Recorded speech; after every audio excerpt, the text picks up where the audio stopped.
I'm really sorry, Mr. Walker. I hate delivering bad news, John Michaels said, handing me an envelope with a report on my wife's dealings with her ex-boss, Grant Jacobs, along with photos and a DVD. Though I glanced at the photos, I hadn't yet watched the DVD. Part of me resisted, but I knew I had to confront it. Do you know how long this has been happening? I asked. John checked his notes before answering. Based on what we've found, it's been ongoing for at least 10, maybe 12 years.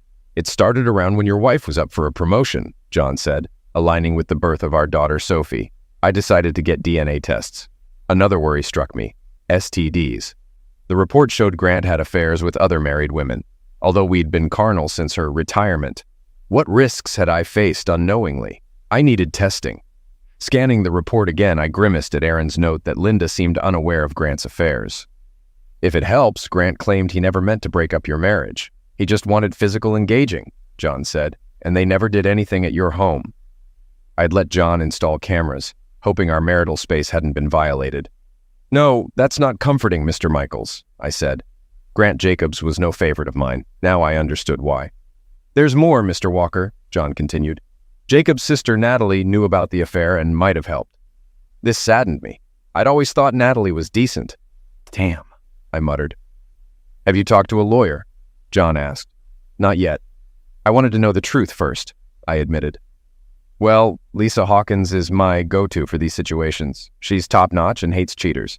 I can send this over to her and let her know you'll be contacting her, John offered. That would be helpful. Thanks. I'll call her office for an appointment, I said, taking his business card. Can I offer a suggestion? John asked. Of course, I replied. Let Lisa handle this. I know it's tough, but don't risk getting into trouble over it. This is real life, not some online drama. You have kids to think about, he advised. I get it. Thank you. After paying, I left his office, feeling like my whole marriage was a sham. It hurt, but John was right. I sat in my car and cried for 15 minutes. After pulling myself together, I scheduled an appointment with Lisa Hawkins for the next day. She needed financial documents. On the way home, I bought cigarettes, a habit I hadn't indulged in since college. Then I went to a bar for a beer, trying to cope. You okay? The bartender asked as I smoked. Is it that obvious? I asked. Unfortunately, yeah, he said with a smile. Let me guess, you found out your wife's been cheating. Yeah, for 12 years, I confessed. I've seen worse, he nodded. My grandpa used to say, I felt sorry for myself because I had no shoes. Then I met a fella who had no feet. It gets better. Take care of business. Drinking won't help, he advised. He sounds wise, I said. He was, the bartender agreed. Finish your beer, then head home. You won't find answers at the bottom of that glass. I nodded, knowing he was right. Sipping my beer, I pondered the unimaginable. Linda cheating on me. Over time, subtle signs emerged that individually seemed innocuous, but collectively painted a troubling picture. For example, after our second child, Sophie, was born, I underwent a vasectomy, yet Linda resumed birth control. When questioned, she explained it as caution and cycle regulation, which I accepted despite my lack of expertise. Then, as she started traveling with Grant for her new job, her wardrobe choices seemed unsuitable for business, with her suggesting that entertaining was a significant aspect of her role, which, now I understood, included entertaining Grant. I used to call her in the evenings when she was away. I noticed she was always in her room, and sometimes I thought I heard a man's voice nearby. Occasionally, Linda's voice cracked as she spoke. I couldn't explain it then, but I reasoned Grant might be with her. There were times I caught a faint whiff of Grant's aftershave on Linda's clothes, making me nauseous. It seemed she had been in close contact with him. Then there were the Friday afternoons she claimed to work after her retirement. She explained it as needing her skills for one afternoon a week, strictly business. Now I realize her special skills involved more than business. Her one afternoon a week turned into 2 or 3, and her occasional trips increased, often lasting the entire weekend. This unfolded over the last 4 months. Surprisingly, Linda's attitude toward me stayed the same, remaining affectionate and caring since our wedding. She appeared happy at home with the kids, even though I took on more caregiving duties due to her busy schedule. Feeling burdened, I hired John's firm to investigate, confirming my suspicions. Now the only question is how to split everything. If it were a drunken mistake, maybe I could forgive, but this betrayal over a decade was deliberate. Time for consequences. I finished my drink, nodded to the bartender, and left. Coming home, I saw her car in the garage, which was unexpected. After closing the garage, I found Linda in the house, noticing the smell of cigarettes and beer on me. "You've been smoking," she noted, her concern evident. "And I smell beer. Is everything okay?" "No, today's been terrible," I admitted. "What happened?" she asked, genuinely worried, though I couldn't help but question if it was genuine. "Something," I replied. "I'll be in my office for the night. I won't be much company." "Can I help?" she offered. "Yeah," I thought, "undo what you've done." "I'm afraid not," I said. "By the way, I'll be away this weekend, starting Friday," she mentioned. It was only Tuesday, and she's planning another trip already. Again. "What? Another one? Didn't you just go on a getaway?" I questioned. "Yes, but something came up," she explained. "Business, you know." "Sure," I replied sarcastically. "What about Sophie's birthday party?" "I am aware," she acknowledged, "but I can't avoid it. Could you explain to her why I won't be there, please?" "No," I refused. "You missed Erin's birthday and our anniversary last year. You can explain to our daughter why you'd rather be with Grant than celebrate her birthday here." "John, please, you're being unreasonable," she said. "No, Linda," I stated firmly. "You supposedly retired months ago after your company was sold. But you've been gone so much I can't help but wonder what's really going on. Is there something you'd like to tell me?" "What are you saying?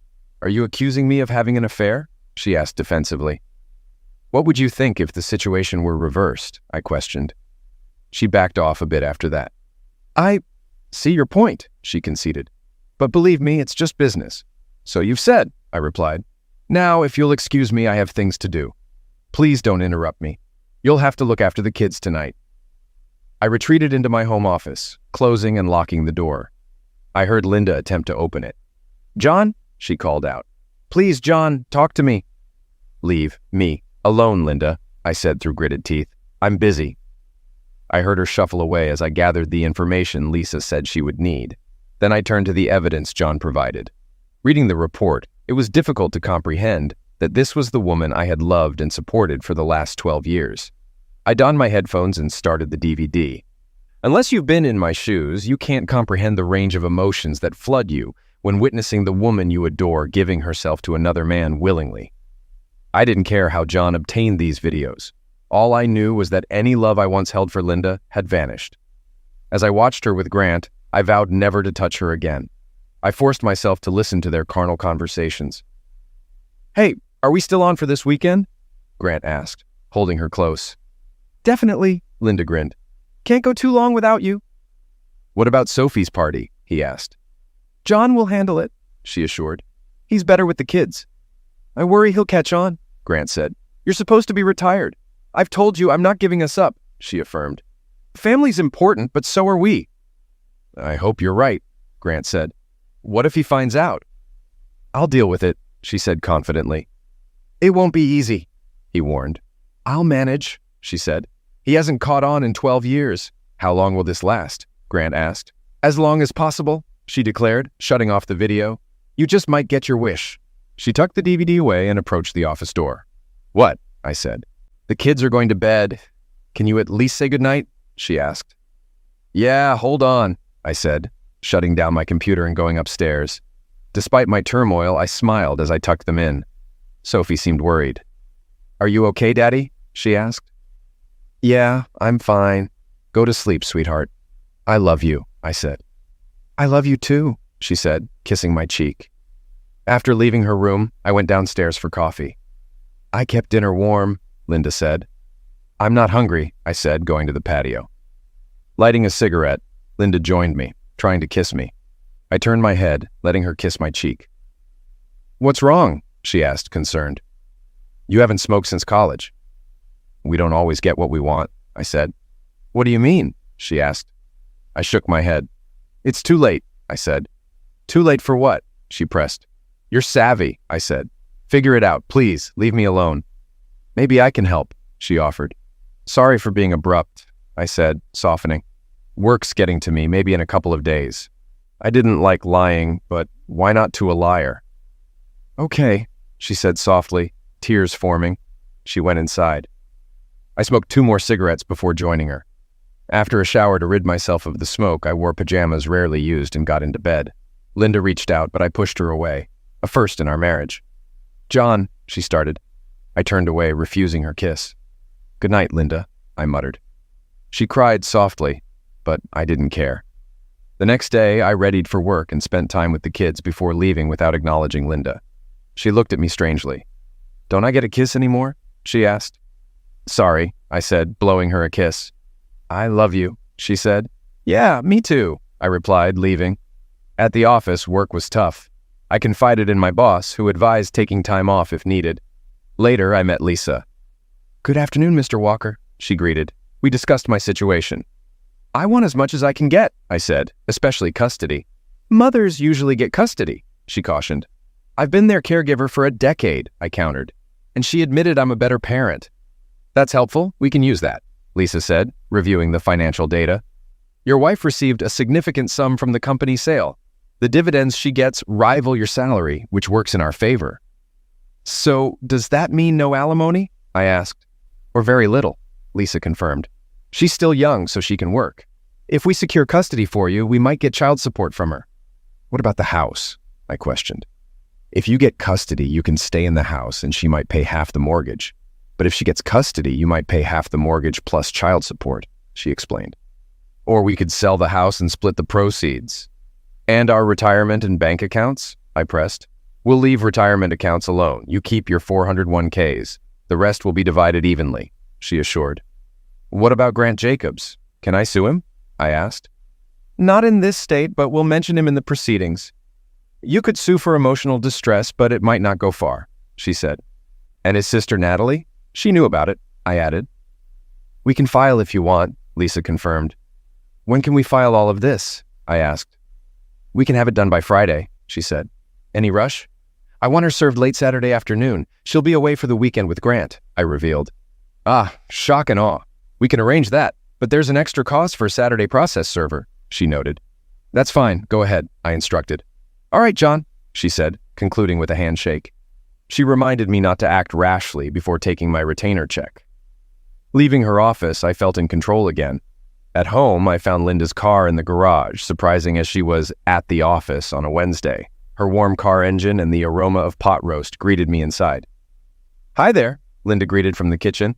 "You're home early. Everything all right?" "Yeah," I replied. "I hope today's better than yesterday," she said. "A bit. I'm managing," I said. "That's good. Dinner?" she asked. I made pot roast. "I'll have some," I agreed. "It smells great. Did you go to the office?" "Yeah, for a couple of hours," she said, "preparing for the weekend." "Did you talk to Sophie?" I asked.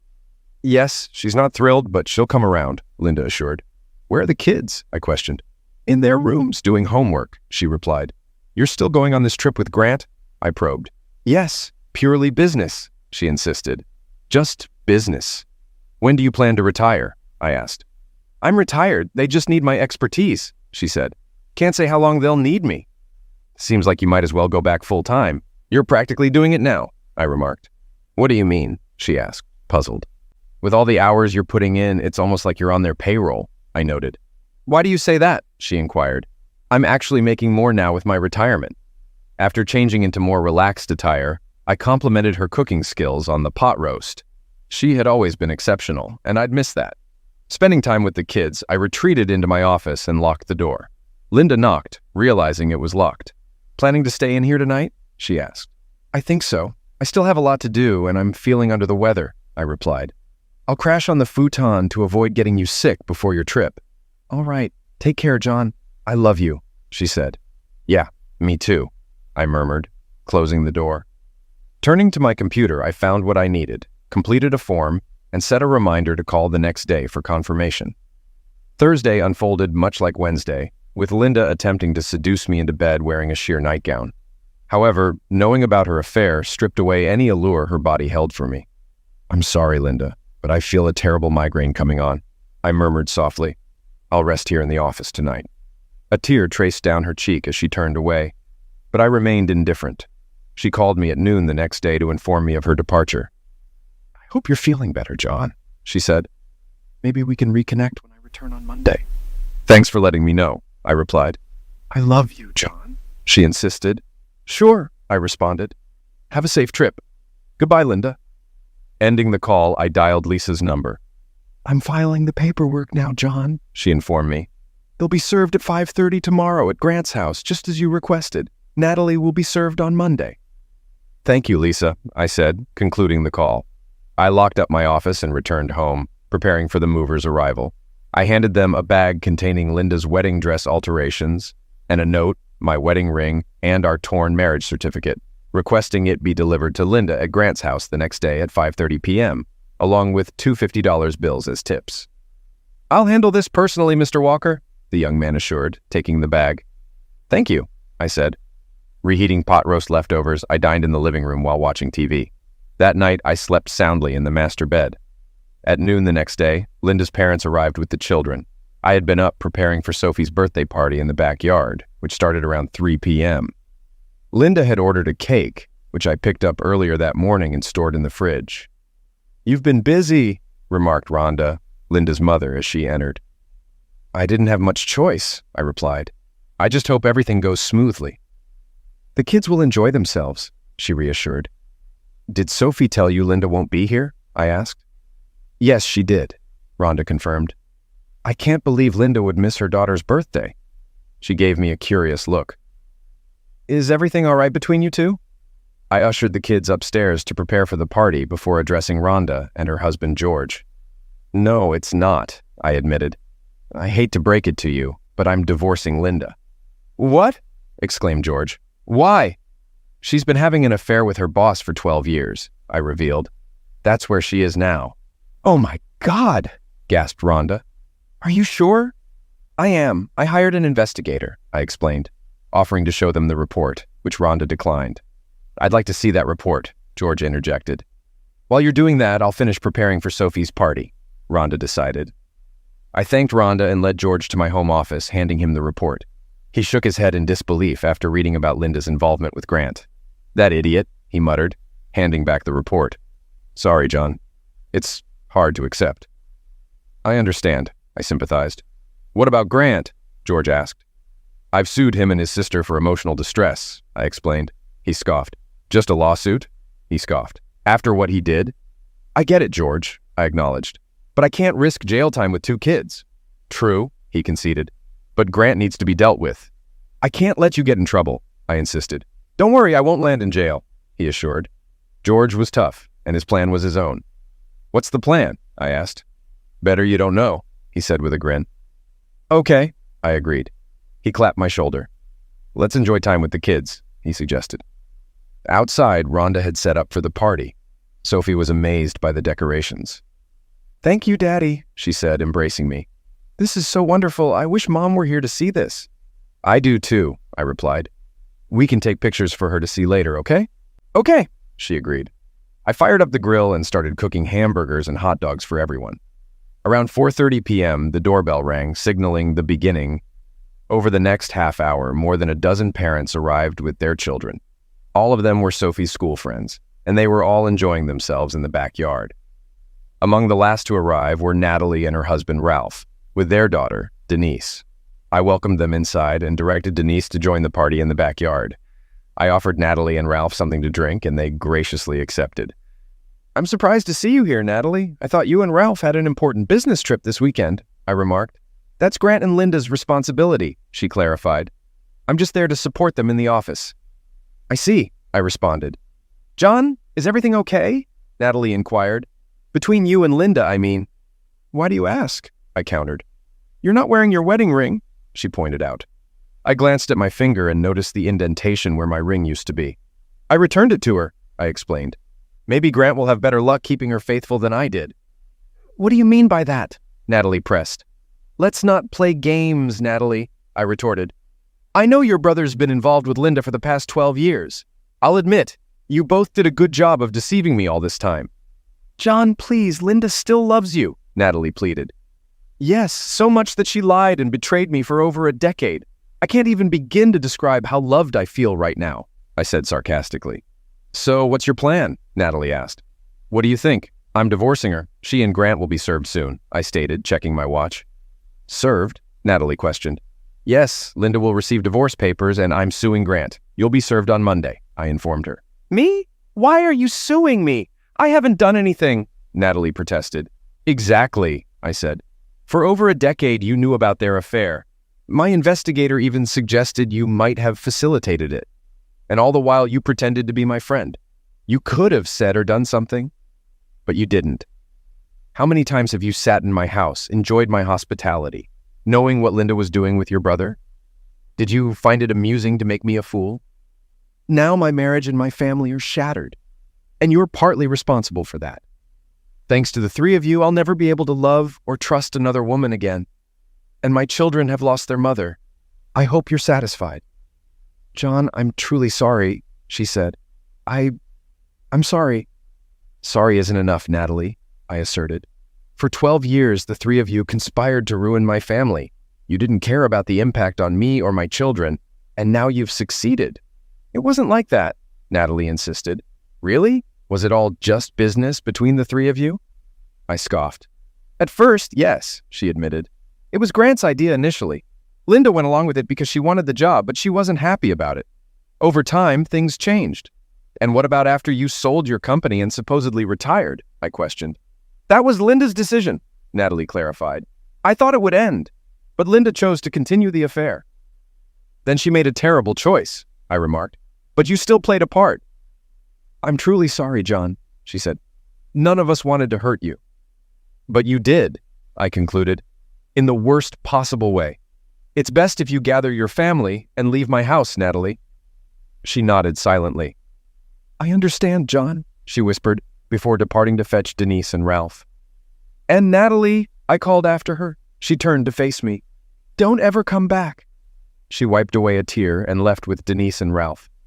Linda and Grant were lying undressed in his bed when her phone buzzed, signaling a new message. Assuming it was John sending pictures from Sophie's party, she reached for her phone on the nightstand and read the text from Natalie. He knows everything. Oh no, she exclaimed. What's wrong? Grant inquired. That was Natalie. She said John knows everything, Linda disclosed. I should get cleaned up and go home. Are you sure that's wise? Grant questioned. Yes, Linda affirmed. She hastily put on a bathrobe and got out of bed. Just then, they heard the doorbell. Who could that be? Grant wondered aloud. He hastily dressed and went downstairs, with Linda following close behind. Opening the door, he found a man standing there. How can I help you? Grant asked. Are you Grant Jacobs? The man queried. Yes, Grant replied. And is Linda Walker also present? The man continued. That's me, Linda interjected, stepping forward. I'll need to see some identification, the man requested. Why? Grant queried as he retrieved his wallet. The man silently examined Grant's license before handing him an envelope. You've been served, the man declared. Miss Walker, I'll need to see your identification as well. Sure, Linda complied, retrieving her wallet. After inspecting her license, the man handed her an envelope. You've been served, he stated. Additionally, there's a restraining order included with these documents. You are both prohibited from approaching Mr. John Walker, his residence, his workplace, and his children, including their school, within a 500-foot radius. Failure to comply could result in arrest. Good day. With that, the man left, leaving Linda and Grant stunned. Excuse me, is Linda Walker here? Another man, dressed casually, inquired. Yes, that's me, Linda confirmed. The man handed her a paper bag with an envelope attached, and she accepted it, puzzled. I was instructed to deliver this to you personally, ma'am. I also have several other boxes, the man explained. Where should I put them? Grant and Linda exchanged glances before Grant responded. Just leave them in the front room for now, he instructed. Thank you, sir, the man acknowledged before heading back to the truck.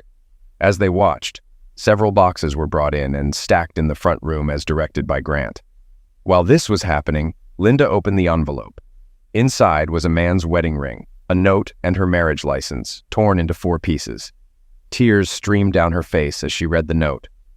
Linda, the typewritten note began, throughout our marriage, I have only loved and supported you. Imagine my shock upon discovering your affair with Grant Jacobs over the past 12 years. This is how you repay my love, with deceit and infidelity. All this time you claimed it was just business, but I now know it was much more than that. I hope it was worth it. I urge you to seek legal counsel promptly. Our finances have been divided per the divorce papers, and I have changed the locks on our doors. As I have been the primary caregiver for our children since your involvement with Grant began, I am seeking full custody. However, I am open to visitation arrangements. Please have your attorney contact mine to coordinate. Furthermore, as Grant has offered you shelter, I have sent your belongings to his residence. If there are any items you wish to retrieve from our home, please have your attorney contact mine to arrange it. I have no desire for further contact with you. Please refrain from reaching out to our children or me, or I will enforce the restraining order. I implore you not to contest the divorce terms. I do not wish to escalate matters for the sake of our children, but I will if necessary. I possess photographic evidence, videos, and a comprehensive investigator's report documenting your recent activities. I have not yet disclosed the reason for our divorce to the children, but I will when the time is appropriate. Your parents are aware of the situation, though they have not seen the evidence. Please do what is right for once and bring an end to this charade of a marriage. As of now, Linda, you are dead to me. Goodbye. Signed, John. Overcome with emotion, Linda opened the paper bag and found the ashes of her wedding gown. The very gown she wore when she married John. She collapsed to the floor, sobbing uncontrollably. Grant wrapped his arms around her and read the letter. "He's such an idiot," he muttered. "I'll give him a piece of my mind." "No, Grant, please don't. I don't want you to end up in jail. This is my mess to clean up," she replied. "What did you find out?" "He's suing me for causing him emotional distress," Grant revealed. "He's demanding $5 million. I'll contact my lawyer and see what options we have." "I wonder if he's going after Natalie too," Linda pondered. "Let's check," Grant suggested, reaching for his phone. "If he is, we should meet to discuss this and try to minimize the damage." After the birthday party wrapped up, I expressed gratitude to everyone for attending and for the thoughtful gifts.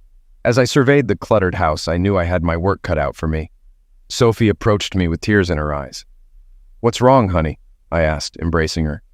"I wish Mom could have been here," she sniffled. "I missed her." "Yeah, me too," I acknowledged. "Unfortunately, your mother had other plans." Sophie looked at me with a mix of sadness and curiosity. "Are you divorcing her?" she inquired tearfully. I didn't want to spoil her day, but I knew I couldn't evade the conversation forever. "We'll discuss that later, okay?" "It's because of that Grant guy, right?" Aaron chimed in. "What makes you say that?" I questioned. "I've overheard Mom talking to him on the phone a few times," he explained. It was intriguing, but I decided not to probe further, at least for now. "We'll talk more tomorrow," I asserted. "Today is Sophie's birthday. Right now, I need your help cleaning up, all right?" "Okay, Dad," Aaron complied. I hugged Sophie once more and kissed her on the cheek. "Everything will be okay," I assured her, wiping away her tears. "I love you." "I love you too, Daddy," she reciprocated. Rhonda and George stayed behind to assist with the cleanup. "Are you going to be all right, John?" Rhonda inquired before they departed. "I'll manage," I replied. "Thanks for pitching in."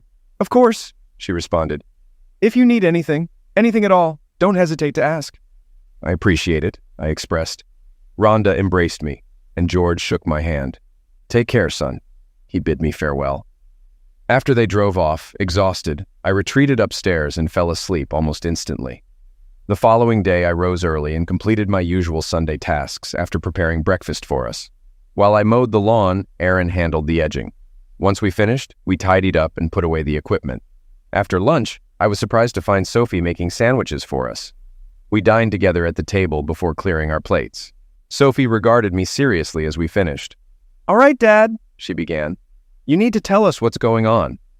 I dreaded this conversation, but it was inevitable. I gathered the kids in the living room and we all took a seat. "There's no easy way to say this, so I'll just be straightforward," I began. "I'm divorcing your mother." The news was met with silence from the kids, no outbursts as I had anticipated. They seemed to take it in stride. "She's been cheating on you with that Grant guy, hasn't she?" Aaron ventured. "Yeah," I admitted quietly, nodding. "I figured as much," Aaron remarked. "I bet it's been happening for a while, huh?" "What makes you think that?" I asked. "Just the way she talks to him," he explained. "I've heard her on the phone. She talks to him the same way she talks to you, Dad." It was a revelation. Why hadn't I noticed that myself? The answer was clear. Until recently, I trusted her implicitly and respected her privacy.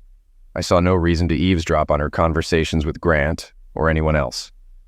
"So, how long has it been going on, Dad?" Sophie inquired. "As far as I can figure, it's been about 12 years, sweetheart," I replied. She reacted with a gasp. "So that means she started not long after I was born," she remarked. "Pretty much," I confirmed. "Damn her," Sophie muttered. "Sorry, Dad," she quickly added, sensing my reaction. Understanding her frustration, I let it slide this time. "Can I stay with you?" she asked. "Absolutely, if that's what you want," I assured her. "Me too, Dad," Aaron chimed in. "You've always been there for us." "Thank you, guys. That means the world to me," I expressed. "Actually, I've requested custody of you both," I revealed. I opened my arms and they both enveloped me in a hug. We shared a heartfelt embrace, and I felt overwhelmed with joy that my children wanted to remain with me. After our tearful moment, we continued with the rest of the day, although there was an underlying sadness in the air. The following days passed without incident. George and Rhonda agreed to pick up the kids after school and stayed with us until I returned from work. I felt bad about inconveniencing them, but they were understanding and gladly lent a hand. Rhonda even prepared our dinner, which was a tremendous help. On Tuesday, I received a call from my attorney, Lisa. Linda had consulted with her own lawyer and expressed a desire to visit the children. I was apprehensive about having her at the house and feared she might do something rash, like taking off with them. "What about the restraining order?" I inquired. "If you agree, we could temporarily suspend it for a designated period, say from 9 p.m. Friday to 9 a.m. Sunday," Lisa proposed. "I know it's difficult, but appearing reasonable is crucial." "I understand. What if she visits the kids at her parents' house on Saturday?" I suggested. "I can drop them off there on Friday after school and pick them up either Saturday night or Sunday." "I'll propose that and see how her lawyer responds," Lisa agreed. "Under no circumstances should Grant or Natalie be present," I emphasized. "And there's a chance the kids might not want to see her. They're not exactly thrilled with her right now." "I'll convey that," Lisa assured me. "Anything else?" I inquired. "Yes. Her lawyer wants access to the full PI report," Lisa informed me. "I've compiled a copy and sent it over. She should receive it by Thursday at the latest." "So she's retained legal counsel?" I confirmed. "Yes, she hired Beth Sawyer on Monday," Lisa confirmed. "It's surprising since Beth detests cheaters almost as much as I do. I suspect it's because she works in the same firm as Grant's attorney. Regardless, I'll discuss it with Beth and keep you updated."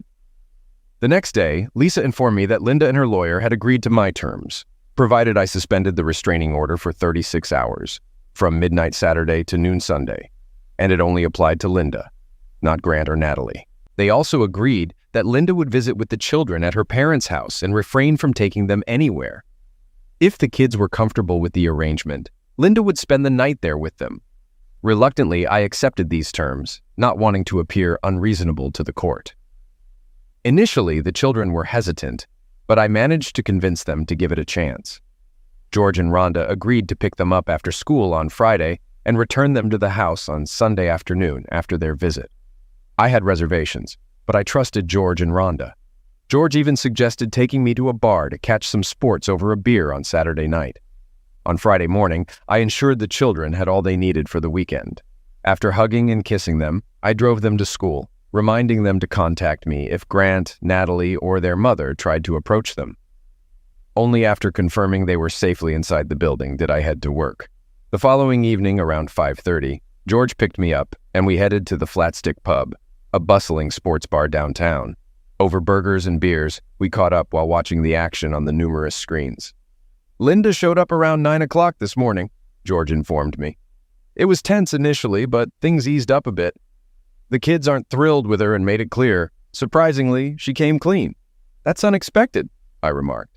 "She claims she still loves you. Seems like she might aim for reconciliation," George said. "Is that something you'd consider?" "I'm afraid not, George," I replied. "After 12 years of deception, it's hard to see past that."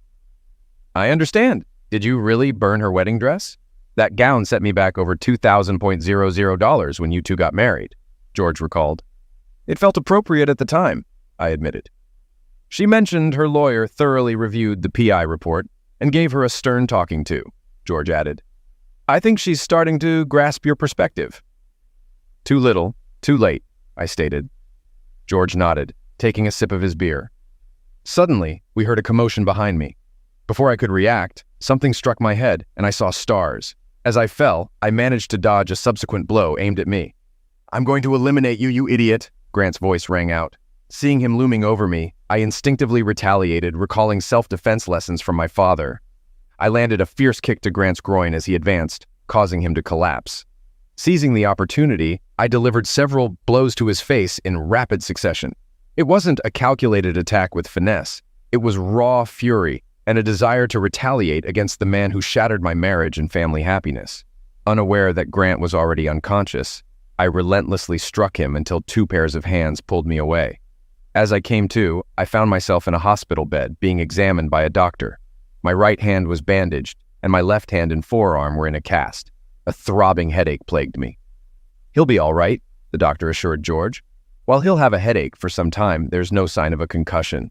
We'll administer pain relief and let him rest before discharge." "Thank you, doctor," George responded. Turning to me, he relayed the doctor's assessment. "You'll pull through. Although you're hurting, Grant came out worse. Heard he's losing a testicle, lost teeth, and nearly lost an eye. You apparently landed a solid punch on his jaw. Was that him?" "Yeah," I croaked. "How long have I been here?" "Since last night. It's now 8:30 on Sunday morning," George informed me. "Oh, and there are a couple of officers outside who want to speak with you. Ready for that?" "I might as well get it over with," I replied. George signaled the officers who entered the room. "I'm Sergeant Smith, and this is Officer Jones. We responded to your altercation at the Flatstick Pub last night." Smith introduced himself. "How are you feeling this morning, sir?" "I feel like I've been punched upside the head," I expressed to him. Smith smiled and checked his notes. "What happened last night?" he inquired. "I don't have much to share," I replied. "I was having a burger and beer with my father-in-law here. Then, suddenly, I got struck in the head. The guy threatened my life, so I defended myself." Smith nodded. "That aligns with what the witnesses reported," Smith confirmed, referring to his notes. "The surveillance footage supports your account. Do you know the assailant?" "Yes, Sergeant. His name is Grant Jacobs. I have a lawsuit against him, and he's part of my divorce proceedings," I disclosed. "Divorce?" the sergeant echoed. "Yes," I affirmed. "Got it," he jotted down in his notebook. "I assume you want to press charges." "Yes, absolutely," I asserted. "There's also a restraining order against him." "Understood," he acknowledged. "We'll look into that. We'll handle it from here, Mr. Walker. You may be approached for further questioning, so please refrain from leaving town for a while." "No problem, Sergeant," I assured him, raising my hands. He smiled and left the room with his colleague. After they departed, Rhonda, Linda, and the kids entered. "Why is she here?" I questioned, glancing at Linda. "My restraining order doesn't take effect until noon," Linda explained. "I assumed you'd be with your boyfriend," I remarked. She looked down, embarrassed. "I wanted to see you first," she admitted. "Besides, Natalie's with him and he's still recovering." I nodded, and the kids gathered around me. Sophie's eyes were watery. "Are you going to be okay, Daddy?" she asked. "I'll be all right, sweetheart," I reassured her. "I heard you really gave it to Grant last night," Aaron said with a grin. "That's the word on the street," I said, looking at George, "but it's not something to boast about. You hear me?" "Got it, Dad," Aaron replied. "Are you going to be okay, John?" Linda inquired. "He'll be fine," Sophie assured her mother. "We'll take care of him, won't we, Aaron?"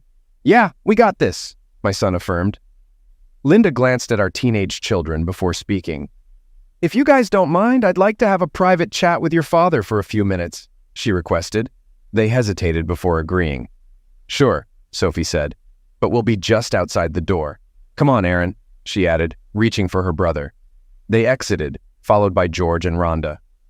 "John," Linda began after they left, "I can't express how sorry I am about everything." "Well, as I told Natalie last Saturday, sorry doesn't even scratch the surface," I stated. "You deceived and betrayed me for what, 12 years? And you think sorry is enough to make it all better? Was I that inadequate as a husband to you? All I ever did was love and support you. I don't understand." "You are the best husband and father anyone could wish for," she replied sadly.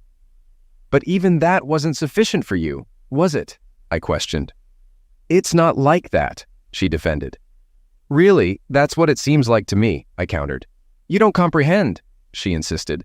"Then help me understand," I urged. "At first it was merely a means to secure my job," she confessed. "Grant indicated that having lovemaking with me was a condition for obtaining the position." "That's exploitation," I pointed out. "That's illegal. Why didn't you come to me first? We could have taken action." "Oh, I see. You were desperate for that job. So much so that you thought sleeping with Grant was a small price to pay, even if it tore apart our family." "I essentially made a pact with the devil," she admitted. "So now you're shifting blame to the devil?" I scoffed. "Give me a break. The truth is, you wanted that job so badly that you were willing to sleep with him for it, even if it cost you everything. What happened to "it's just business"? Tell me, Linda, where does the destruction of our family fit into your profit and loss statement? Huh? I'd like to know why you continued even after supposedly retiring. That was my fault, she admitted. I suppose I reached a point where I believed I could have the best of both worlds. You developed feelings for him, didn't you? That's why you persisted. How long did you plan to continue? Indefinitely? Did you truly believe I'd never discover the truth? Or did you expect me to simply acquiesce once I did? And remember, I'm aware of far more than you realize, I countered. Yes, I grew attached to him, she confessed. It became difficult not to after all those years. I assumed your love for me would allow me this indulgence. I tried my best to keep it from detracting anything from our relationship. Are you serious? I questioned, incredulous.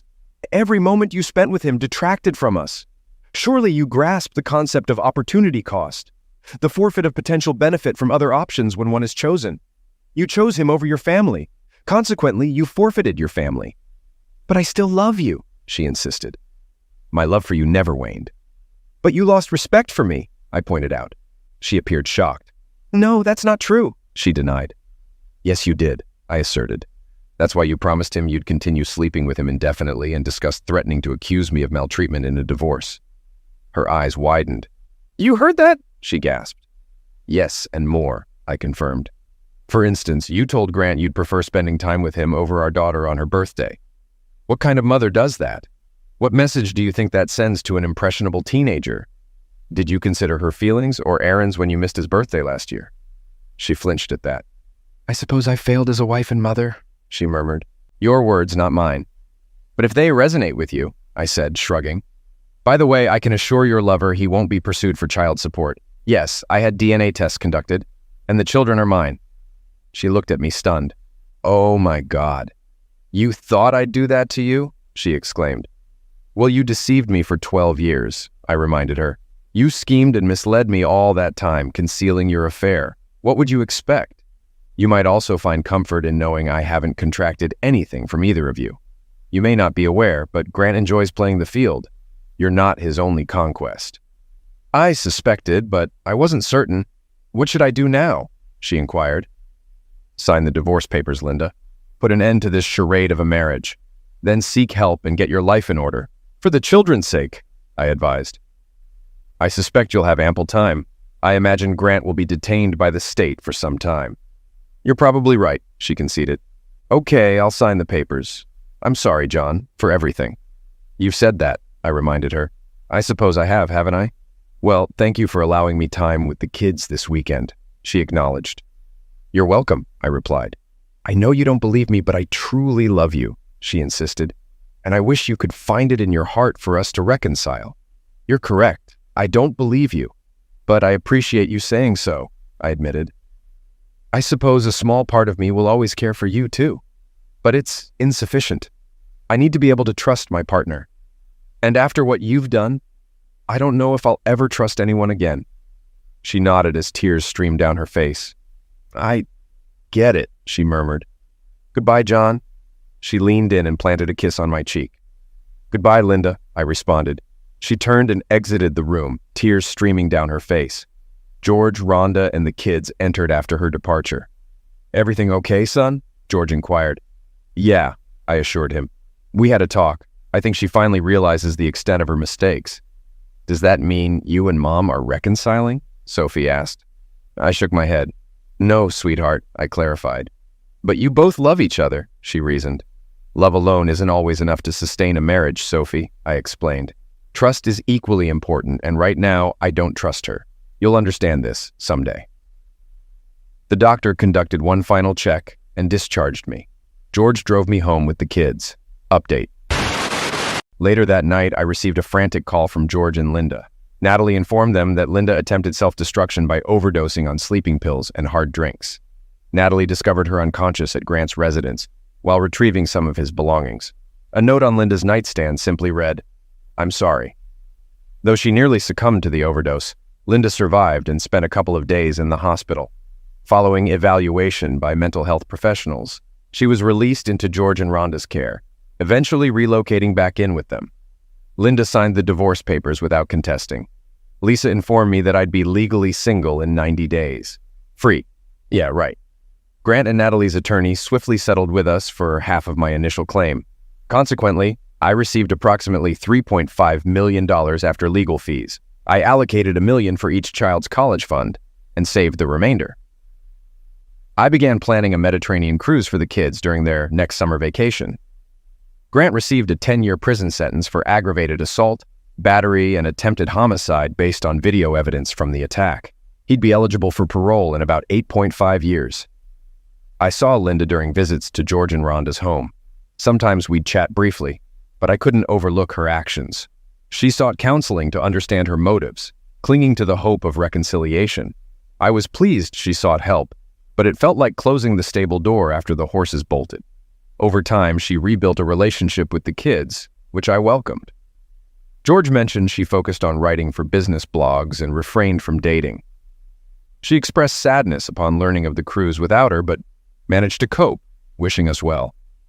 The kids frequently sent her text updates with photos from our travels. I met a charming woman, Nikki, from British Columbia, also on a post-divorce cruise.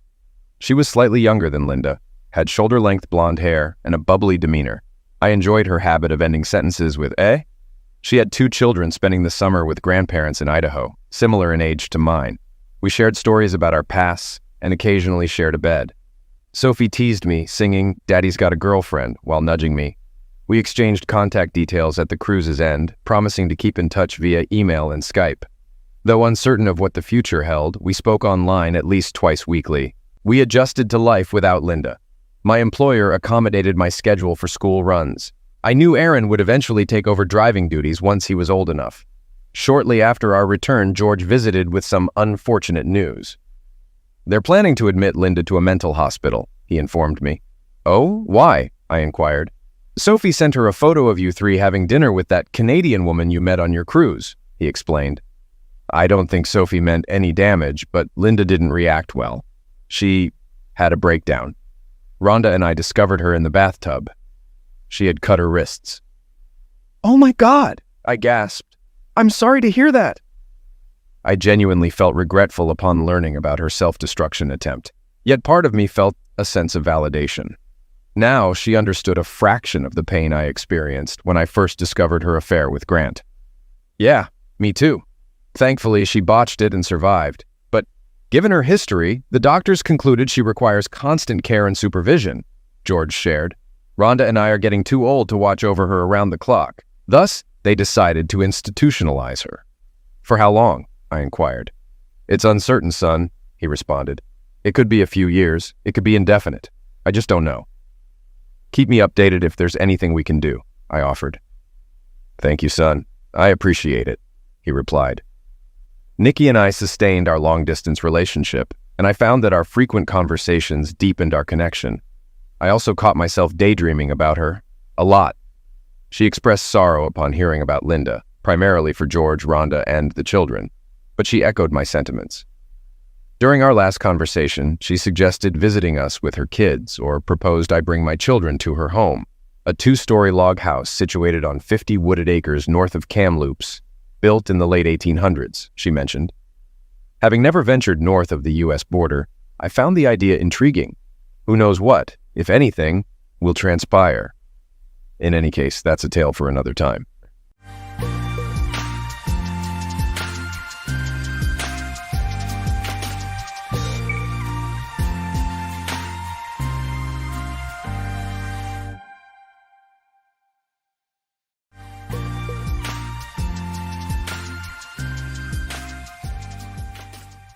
My name's Alex.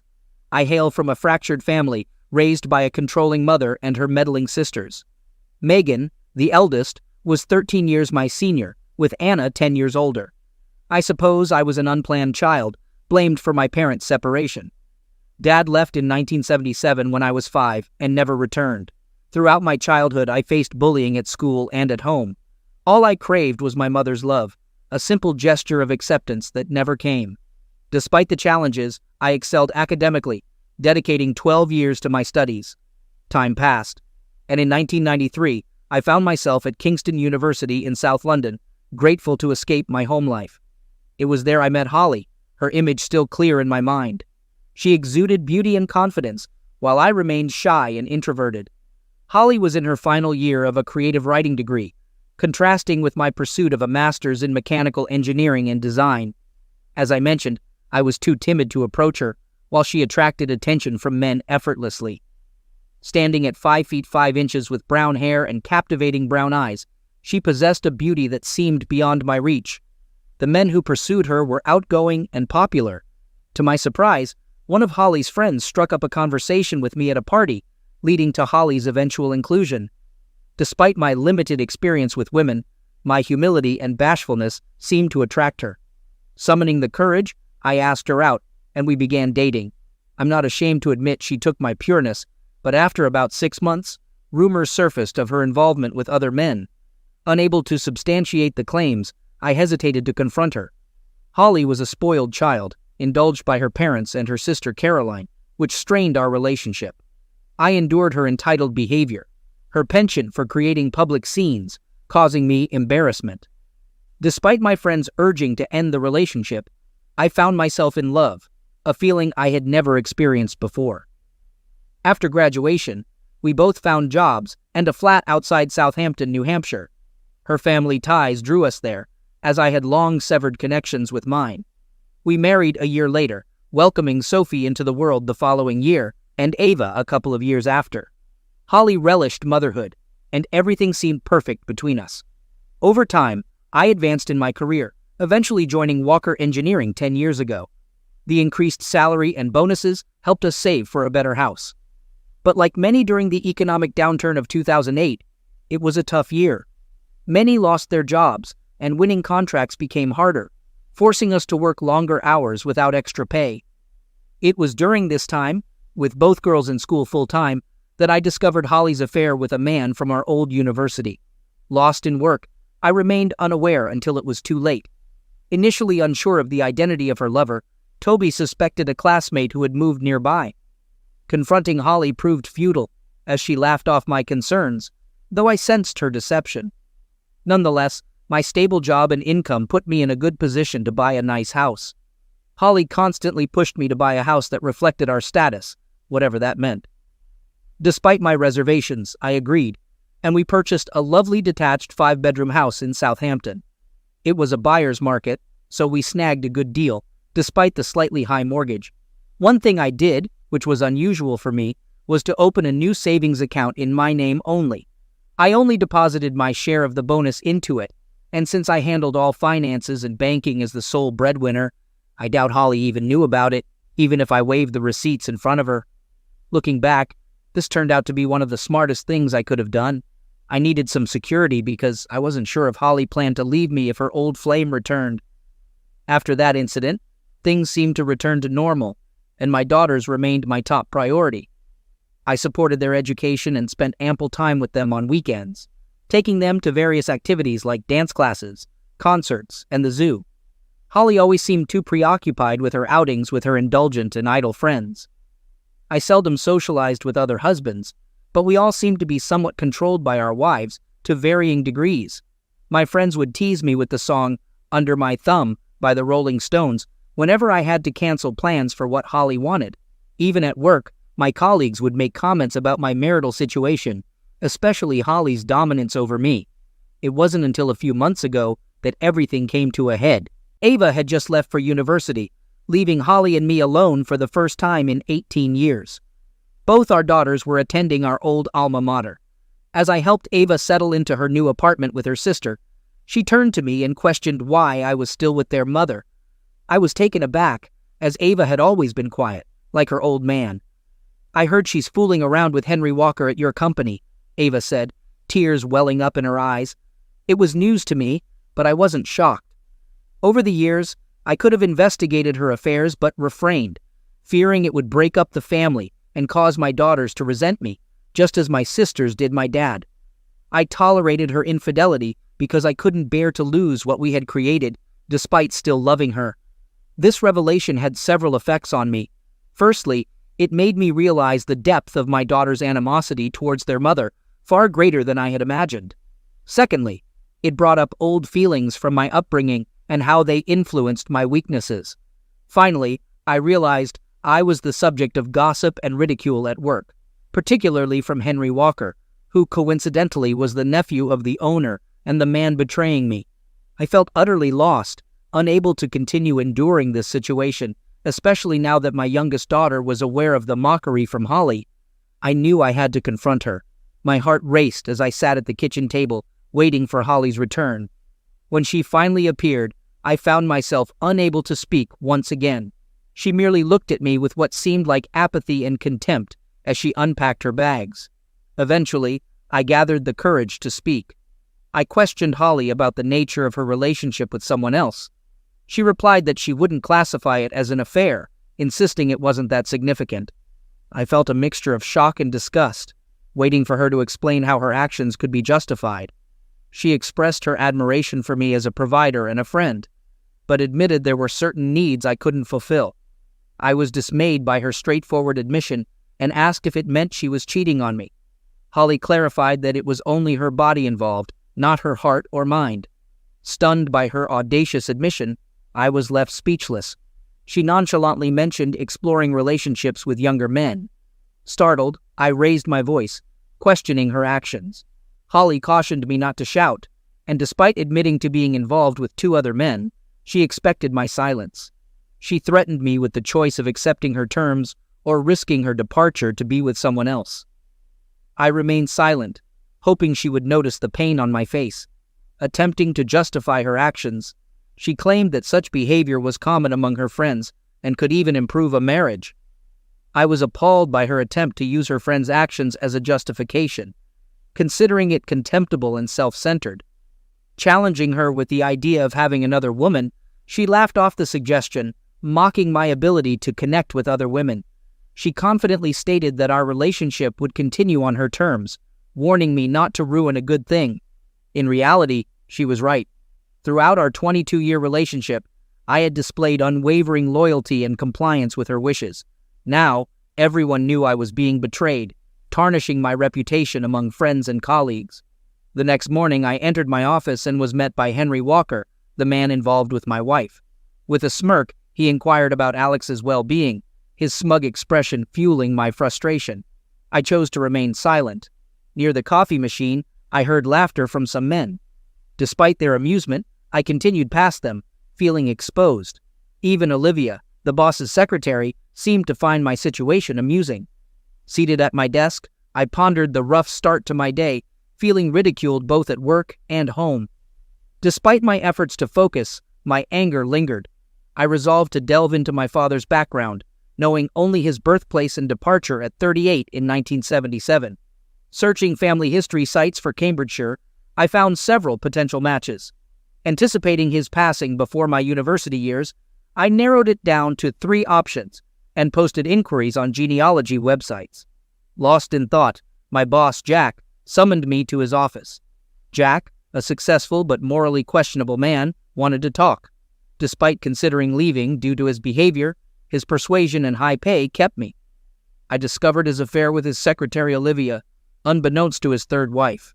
He plainly mentioned hearing rumors about my wife's infidelity. I retorted, mentioning her involvement with my nephew. He acknowledged the behavior, chuckling about the family trait of being cads, leaving me in silence. The focus shifted to business. He emphasized the importance of family and warned that if the personal issues affected the business, I might have to leave the company. It was delivered like a strict teacher scolding a child. I bit my lip, noticing Olivia, his eager secretary, lingering by the door, likely gathering information to share with her friends. As I turned to exit, I couldn't help but wonder why a young woman like her would involve herself with an older man like Jack Walker. Passing by her, I heard more snickering, prompting me to lower my head and walk away. As the door closed behind me, laughter erupted, clearly directed at my expense. Returning to my office, I realized my presence there served no purpose. I had funded my daughter's education, yet now I was essentially financing my wife's infidelities. I was a simple guy who enjoyed his gadgets, but could live without extravagances. The majority of my expenses went toward Holly's indulgences, leaving me questioning my happiness. It was my haven for creativity and success. I had designed many of the parts being produced and sold here, and I was confident I could find employment elsewhere. They saw me as weak, and they weren't wrong. I wasn't one to stir up trouble. I was content being good old Alex, the submissive engineer. Glancing at my screensaver of the family vacation, I clicked on my email. To my surprise, there was a message waiting from a woman named Jennifer Holmes from the Cambridge Genealogy Committee. Astonished by the quick response, I read the message and was amazed. Jennifer had read my inquiry about my dad and had connected with a woman claiming to be his niece, Rachel Murray, my cousin. I promptly replied with my contact information, hoping to hear from Rachel soon. Leaving work brought some relief, and upon arriving home, Holly greeted me with a smile while cooking dinner. Though I distanced myself initially, I returned for the meal. She softly asked if we could discuss the previous night, to which I responded that it seemed there was little left to discuss, as she had made her stance clear. In response, she almost pleaded, acknowledging my qualities as a husband and requesting that I not deny her anything. I questioned her betrayal and humiliation, seeking an honest answer. Flustered, she shrugged, unable to provide a satisfactory response. Growing weary of her selfishness, I reflected on my efforts to make her happy. Despite working long hours to meet our financial needs and desires, I only received disrespect and mockery. I even drove an older car so she could have a newer one.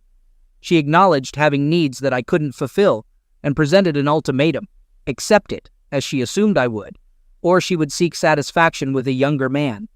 I interjected, mentioning Henry Walker's name, stating that everyone knew he was involved with her. She admitted to the involvement, bluntly revealing that he was essentially my boss and would inherit the company. She outlined the arrangement. He fulfilled her needs in bed, and if I didn't comply and accept, she would leave me, and he would provide everything else she wanted and needed. As usual, I said nothing and simply rose from my seat, retreating to my study. Tears flowed, and I wished to be anywhere but here. As the phone rang, I answered to hear an unfamiliar voice on the other end. It was Rachel. We conversed for about an hour, and when I hung up, everything else faded from my mind, and I wore a huge smile. Rachel was thrilled that I had decided to explore my father's past and had much to share. I discovered that my mother had indeed forced my father out of the house, deceiving me throughout my childhood. Sadly, he passed away in 1983 when I was just 11. He succumbed to drinks poisoning, and my grandmother always blamed my mother for his behavior and mental state. Rachel informed me that after leaving us, he yearned to reconnect with me but was prevented from doing so. We arranged to meet over the weekend at her home in Cambridge. I was excited, knowing the break would be beneficial. The remainder of the week dragged on. Things at home remained unchanged, and at work, I was continually ridiculed behind my back. Henry and his friends found it amusing to hang a pair of underwear on my office door. I glanced at Olivia, but she remained silent. Enclosed in the underwear was a post-it note that read, "Please return to your wife." I was shattered. I sat at my desk and wept once again that day. I wanted to blame everyone but myself. I couldn't wait. When Saturday came, I informed Holly that I was visiting a friend in London, and she seemed indifferent to my plans. I suspected she would be unfaithful, so being away made it easier for her. The journey to Cambridge proved stressful, and I arrived at Rachel's house an hour later than expected.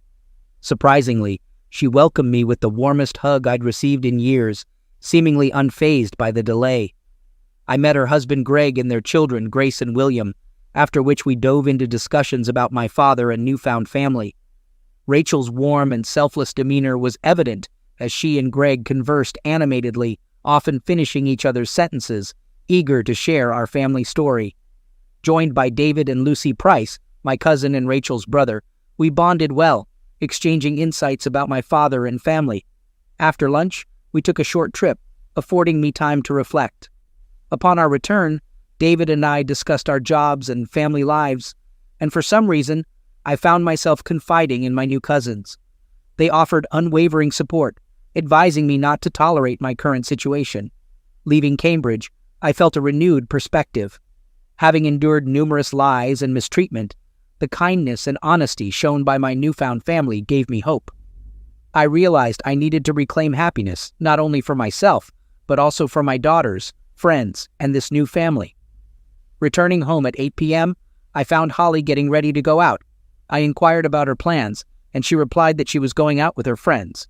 Catching her off guard, I mentioned her second paramour, Max. She pleaded for me to stop bringing it up, seemingly indifferent to my feelings. I urged her to stop and be my wife. Dismissing my concerns, she insisted that she was and always would be my wife. She asked me not to deny her pleasures, promising to make life easy for me, and assured she would be back by midnight. Ignoring my pleas, she continued to threaten, attempting to embrace me as I turned away. Unfazed, she grabbed her Prada handbag and headed for the door. Asserting my position as her husband, I sternly asked her not to proceed with her plans. She paused, looking at me as if questioning my authority, before bursting into laughter. Mockingly, she asked what I would do, asserting that I would never have the courage to leave her, and predicting that I would always be there for her. Crestfallen, I dropped my head, realizing I had been a fool for far too long, catering to her selfishness while neglecting my own needs. It was time to end the charade and make plans for change. I wasted no time in taking action. Actually, I began while she was out with Henry or Max, maybe both together. That's likely what she meant by indulging in her desires and having it all. My thoughts fueled my anger, causing me to lose focus. I needed to find a way to eradicate any remaining affection I held for her, and I believe I found a solution. I located the box containing a specific picture of my mom and sisters, the only one I had. Though skeptical, I cut out a picture of Holly's face and pasted it next to them. With no love left for them, adding Holly's smirking face to the picture might just sever my emotional ties. Placing it on my study desk around 12:45 a.m., I completed the task. I had mostly devised my short-term plans, even though executing them might take a few weeks. Fortunately, I had the luxury of time, as Holly wasn't anticipating my departure. Though uncertain and requiring assistance, I had convinced myself by then to follow through. I heard someone entering clumsily through the door, and peeking out the window, I witnessed Henry Walker's departure. As I heard her ascending the stairs, I hastily cleared my browsing history, resolving to use incognito mode henceforth. After she retired to our bedroom, I descended the stairs to brew some coffee. Reflecting on my future away from here, especially without my daughters, I found it tolerable. Deciding to relocate closer to my daughters come Monday morning, I headed to work resolved not to exert myself any longer. Unperturbed by the snide remarks and laughter directed at me, I arranged a bank meeting for 1 p.m., utilizing the time before to review my finances. Though a gamble, if successful and with the right support, I'd emerge relatively unscathed. The meeting proceeded as planned, allowing me to close my savings account and remove my name from our joint account. With a tidy sum in hand, I shut down the savings account for cash. En route back to the office, I stopped at a PC World, purchasing 2 digital voice recorders, a 500 GB USB 3.0 tough drive, and a new PC hard drive. Upon returning, I commenced accessing the company's private customer files, a task that took me an hour to crack Jack's password. Ironically, his wife's name, and his 6-digit birthday. With the necessary access secured, I downloaded all the files to the drive, along with my plans and designs for the energy-efficient hydraulic pump system, positioning the company for continued success. We manufactured pumps for air conditioning units, heavy machinery, and even for the dairy industry. After clearing my PC history, including all plans and work, I shut it down, swapped out the hard drive for a new one, packed everything in my bag, and reinstalled Windows. The remainder of the day was spent researching competitors on my phone and browsing engineering jobs in the South London Surrey area on Monster before calling it a day. That evening, following another quiet dinner, I retired to my study. Discovering that a major competitor, which had struggled during the financial downturn, sought a mechanical engineer for basic design and shop floor management, intrigued me. While not precisely what I desired, it was close. Despite the £10,000 lower salary offer compared to my current one, I promptly emailed them my CV. To maintain appearances with Holly, I opted to sleep in our marital bed that night. However, I ensured to feign sleep when she entered. Her touch made me feel nauseous, but oddly, it pleased me to react this way. I was growing repulsed by her, which would aid me in the long run. The next day, a surprised Robert Williams from Sutton Hydraulics called, expressing disbelief at my potential move from Walker Engineering to his smaller firm. Although he nearly offered me the job immediately, I requested an interview the following day, which he agreed to. Another crucial piece had fallen into place, and things were progressing rapidly. With ample time on hand, I began researching flats in the area, eventually finding one just 15 minutes from my daughter's and 5 minutes from work. I scheduled a viewing for the day after the interview with Robert Williams. Subsequently, I informed Jack about needing to visit my daughters in Kingston to sign some papers the next day, to which he casually agreed. That night, I phoned my longtime friend Toby Brown, arranging to meet him and his wife Sarah the following evening after my interview and flat viewing. Toby and Sarah, aware that I had something on my mind, eagerly awaited my explanation. Before meeting them, I spoke to my daughters about the situation, receiving their supportive and understanding responses. At the gathering with Toby and Sarah, I disclosed the details of the initial phase of my plans. Their surprise at my decision to fight back outweighed any shock over Holly's infidelity, a common occurrence in their view. Sarah inquired about my decision to leave Holly, offering me another cup of tea. I recounted the revelations from the meeting with my cousins, including my father's expulsion from the house by my mother and my sisters, siding with her. I noted that my daughters supported me this time. Toby expressed concern, questioning if the discovery at the meeting had spurred me to stand up for myself. I clarified that it was during a visit to my father's grave that I noticed something on the stone, which shocked me and prompted my decision to leave. They both asked simultaneously about what I had seen on the memorial stone. I shared that it featured a rose image with the words "in loving memory," followed by my father's birth date and age at passing, coincidentally my current age. Toby and Sarah slightly recoiled, indicating their understanding. I explained that I faced a choice when confronted with moments that could lead to drinks, loving or worse, as my grandmother believed. I decided not to emulate my father and instead chose to fight back. I continued, revealing that I wouldn't sacrifice myself trying to be the perfect husband any longer, enduring misuse and ridicule. I confessed to my friends, feeling vulnerable about how low I had sunk. Sarah offered help and shared her plan to protect herself and get back at Holly. I smiled and nodded, appreciating Sarah's toughness despite previous suspicions of her affair.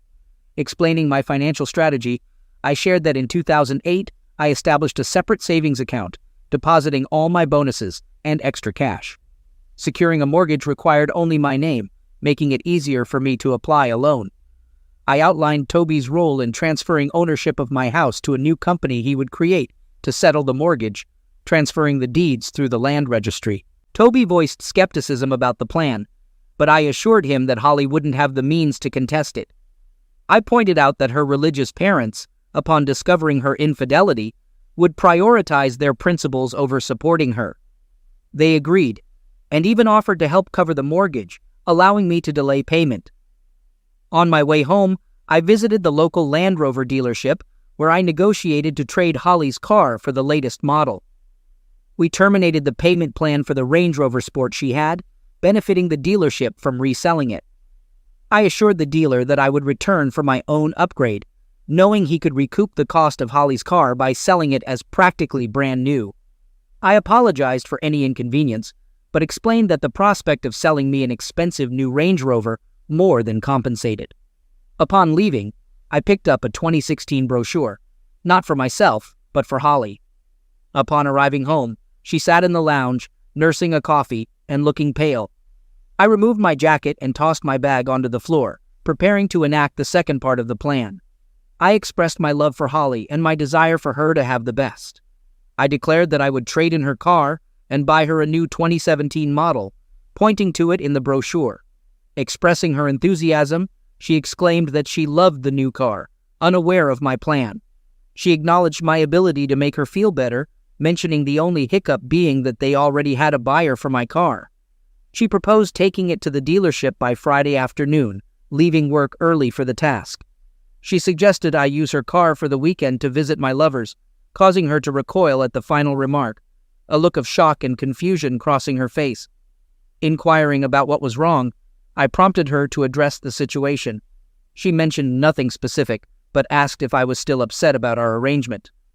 I clarified that it was not our arrangement, but rather hers, emphasizing that I had no say in it. I questioned if I had no choice but to accept it, hoping for a response. She simply nodded, appearing as if she had asserted her dominance and I had surrendered. Despite the circumstances, she declared that she loved me, expressing genuine concern. I said nothing in reply and walked off into the kitchen. My phone began to ring, so I headed out to the back garden to take the call. Toby confirmed the money had been transferred. I was good to go the next day. Without delay, I entered the bank and was shown into the mortgage specialist's office. An hour later, the mortgage was paid off and all my remaining accounts were closed. I walked a few doors down and opened a new account with another bank. I was content, knowing I wouldn't have to pay anything again unless Holly pursued legal action and took me to court. My smile faded. The next day, I contacted the land registry and completed the appropriate online application. With all the details of Toby and Sarah's new company, within 10 minutes of applying, I received a confirmation email stating it would take 3 to 5 days to complete. Once done, I would simply hand over the deeds to Toby and he could register the property to his company. That same day, I knocked on Jack's door. Olivia was with him, as usual. Fridays were typically when he had his way with her, and I believe I interrupted their closeness activities. She left us alone. Placing my resignation on his desk, he looked up at me with that stupid smirk on his face. He inquired about the document in my hands. I replied that it was my resignation and expressed the belief that leaving immediately would be best, considering the situation with our families. I suggested that he might not want me around for too long. He appeared dumbstruck by the news. I boldly requested that my P45 be ready by Monday and emphasized not mentioning my departure to anyone Holly didn't know. He pleaded pathetically, insisting that they needed me. I countered by saying they apparently needed his nephew more. I informed him that I would return on Monday to collect the last of my things. Discreetly, I pretended to drop a pin from my pocket, using the opportunity to remove a digital recorder from my sock. Constructing a pin for it, I hit record and discreetly placed it under the seat and into the wooden frame as I stood back up. Concluding the conversation, I mentioned having things to do and left his office.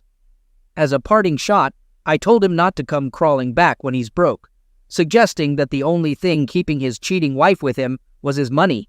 I smiled, knowing that it hit a nerve. Turning, I left his office. An hour later, I drove home, picked up Holly's car and logbook, and dropped off her car at the dealership. John Reeves kindly offered to drive me home, and I accepted gratefully. When I got home that night, Holly was sitting at the kitchen table with big red bags under her eyes. I knew she had been crying. I asked her what happened. Reluctantly, she told me she had contracted gonorrhea. I laughed. Oh, did I laugh? She just glared at me. He suggested taking the medications to get back to normal, and the tension in the air was palpable. That night, for the first time in months, I slept well. The next morning, I slept in the spare room and felt refreshed. The good night's sleep had done wonders for me.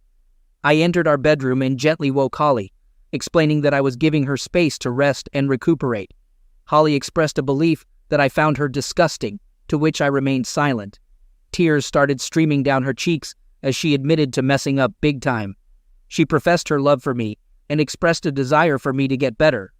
Initially, I felt sympathy for her, but it vanished quicker than expected. That surprised me. It dawned on me then that I had lost all affection for the woman I had been married to for 21 years. Could love truly fade away so swiftly? Apparently so, because I was done, and her situation did nothing to sway me. I left the room. Without saying a word, I got into my car and drove off contentedly. That night, I stayed with Toby and Sarah, who hosted a dinner party with many friends and colleagues present. When I returned home late Sunday morning, I found Holly up doing chores. Walking into the lounge, she rushed towards me and hugged me when she saw me. I simply patted her on the back. Excitedly, I suggested arranging for the new car to arrive, offering to drop her off in town to meet her sister, who could then drive her to the dealership. I envisioned her driving back in the new Range Rover, and she smiled, approaching me with open arms. Turning back to the kettle, I pretended not to notice her. Throughout the day, Holly displayed excessive affection, making me feel uncomfortable. She persistently tried to kiss or hug me, but I kept finding excuses to leave. By bedtime, I noticed she had been crying again. Wishing her good night, she inquired if I would be sleeping with her and expressed a desire to cuddle up and hear reassurances. Feeling nothing, I responded that it wouldn't happen until she got the all clear from the doctor. I firmly asserted that she made her bed, to which she retorted bitterly, stating that when she got better, she was sure she could find a man willing to be in bed with her, as she had plenty of lost time to make up for. I chuckled to myself. It took longer than expected, but there it was, and the harshness was back. All the regrets from Friday night had vanished, leaving behind 21 years of resentment. In the past, I would have fallen for her manipulations.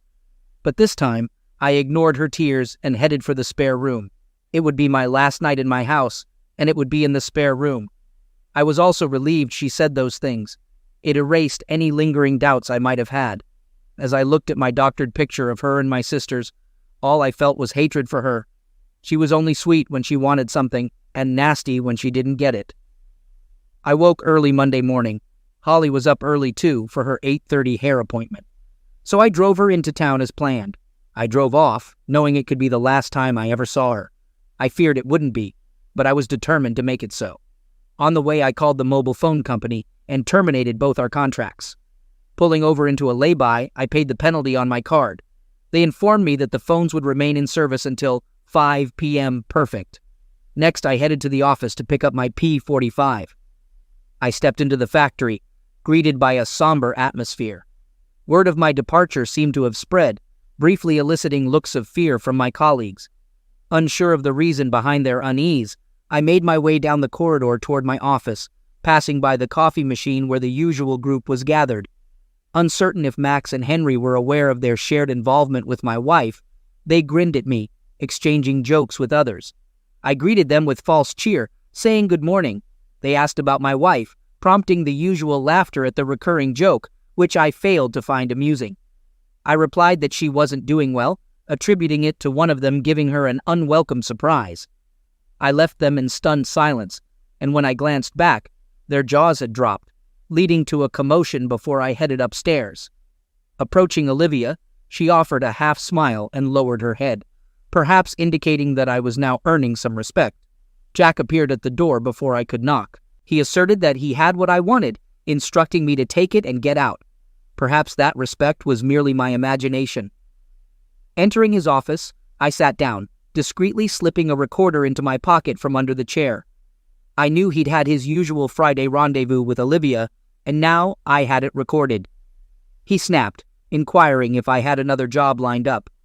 Initially ignoring him, I relented and replied that I had nothing lined up. A smirk played across his face, likely assuming I would come crawling back. I inquired about my final month's pay and end-of-year bonus, to which he burst into laughter. Olivia entered with my P45, and when she asked what was amusing, Jack explained that I had requested my bonus and pay, finding it rich. Olivia chimed in, laughing along. Deciding to join in, I responded with laughter, causing them to pause and stare at me incredulously.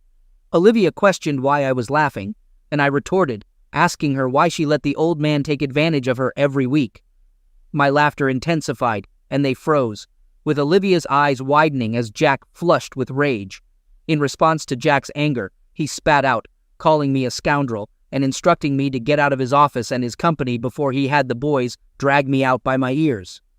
Chuckling, I exited, collecting the last of my belongings from my office. Still laughing to myself, I arrived home, unloaded the back seats, opened the trunk, and entered the house. Surveying the rooms, I pondered what to take with me. Retrieving a few Romero Brito artworks, I wrapped them in plastic found in the garage and loaded them into my car.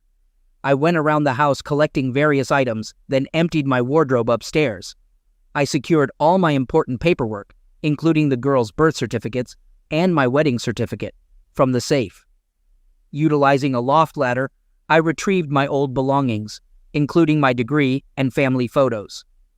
In the master bedroom, I gathered all the jewelry I had gifted Holly over the years, totaling over 10,000 pounds in value. I also took all the handbags, shoes, and expensive coats I had purchased. In fact, the entire wardrobe was my acquisition, so I claimed it all. Given my meticulous record-keeping for insurance purposes, it would prove beneficial when selling everything. After finishing packing, I realized I'd need a TV, so I grabbed that along with my movie collection and the Blu-ray player. By now, my car was too full. I decided to ditch all of Holly's clothes and a few other unnecessary items, including some of my old clothes. Anumi would need a new wardrobe, and the girls would gladly help me out. I gathered the best pictures of me and the girls and packed them in the car. No real rush, since Holly wouldn't be back until after 2 p.m. Took a moment for a cup of tea. A must-have, I believe it's in the Magna Carta, called the TV company and canceled the satellite phone and internet. Also contacted British Gas and Southern Water to cancel utilities. It would take a few days, but I didn't care. Returned to the bedroom and sat on the bed when I noticed something that sparked an idea, one that scared even me. Holly's wedding dress sat at the top of the wardrobe in a dusty old box. She loved it, probably more than me. Took it down and found our wedding album among the box of photographs on the bed. Grabbed the duvet cover, gathered everything, and headed to the garden.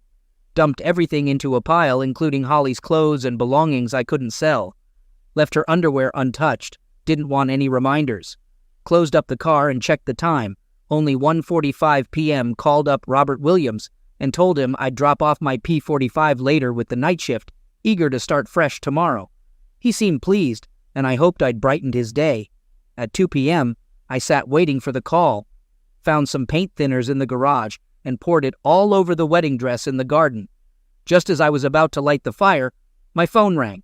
I answered calmly, and Holly's voice came through the phone, demanding to know what was going on. I replied sarcastically, asking her what she meant. Insisting that I shouldn't play dumb, she continued to question me. I asked her to calm down and inquired about what was happening. There was silence, and I could hear her heavy breathing and what sounded like her sister in the background. She mentioned that she had been told I didn't get her a new car, but sold hers instead. Teasingly, I mentioned that I might have forgotten to mention that. She started to sound panicked, asking what was going on. Remaining calm despite my racing heart, I informed her that from now on, if she wanted a car, she could pay for it herself. She yelled in response, expressing confusion and frustration. I reiterated that she heard me just fine and added that I needed to tidy up the kitchen. She questioned if it was some kind of sick joke, to which I said nothing. She declared that we would talk about it when she got home, expressing her dissatisfaction with being pranked. I remained silent. I hung up the phone amidst her continued screams of my name. Stepping outside, I struck a match and ignited the pyre. Our history went up in flames as I walked away. Retrieving our marriage certificate from my pocket, I tore it into shreds and left it on the kitchen table, alongside a lone photograph of us at Disneyland, capturing happier times. I wondered if she reminisced fondly about those moments too. Sliding into my car, I drove off. Approaching the end of the street, I glimpsed Holly and Jennifer in my rearview mirror, rushing into the house without a glance upward. With a smile, I powered off my phone and drove on. By 4 p.m., I reached Sutton. Deciding I had time, I visited a nearby phone shop to set up a new mobile contract.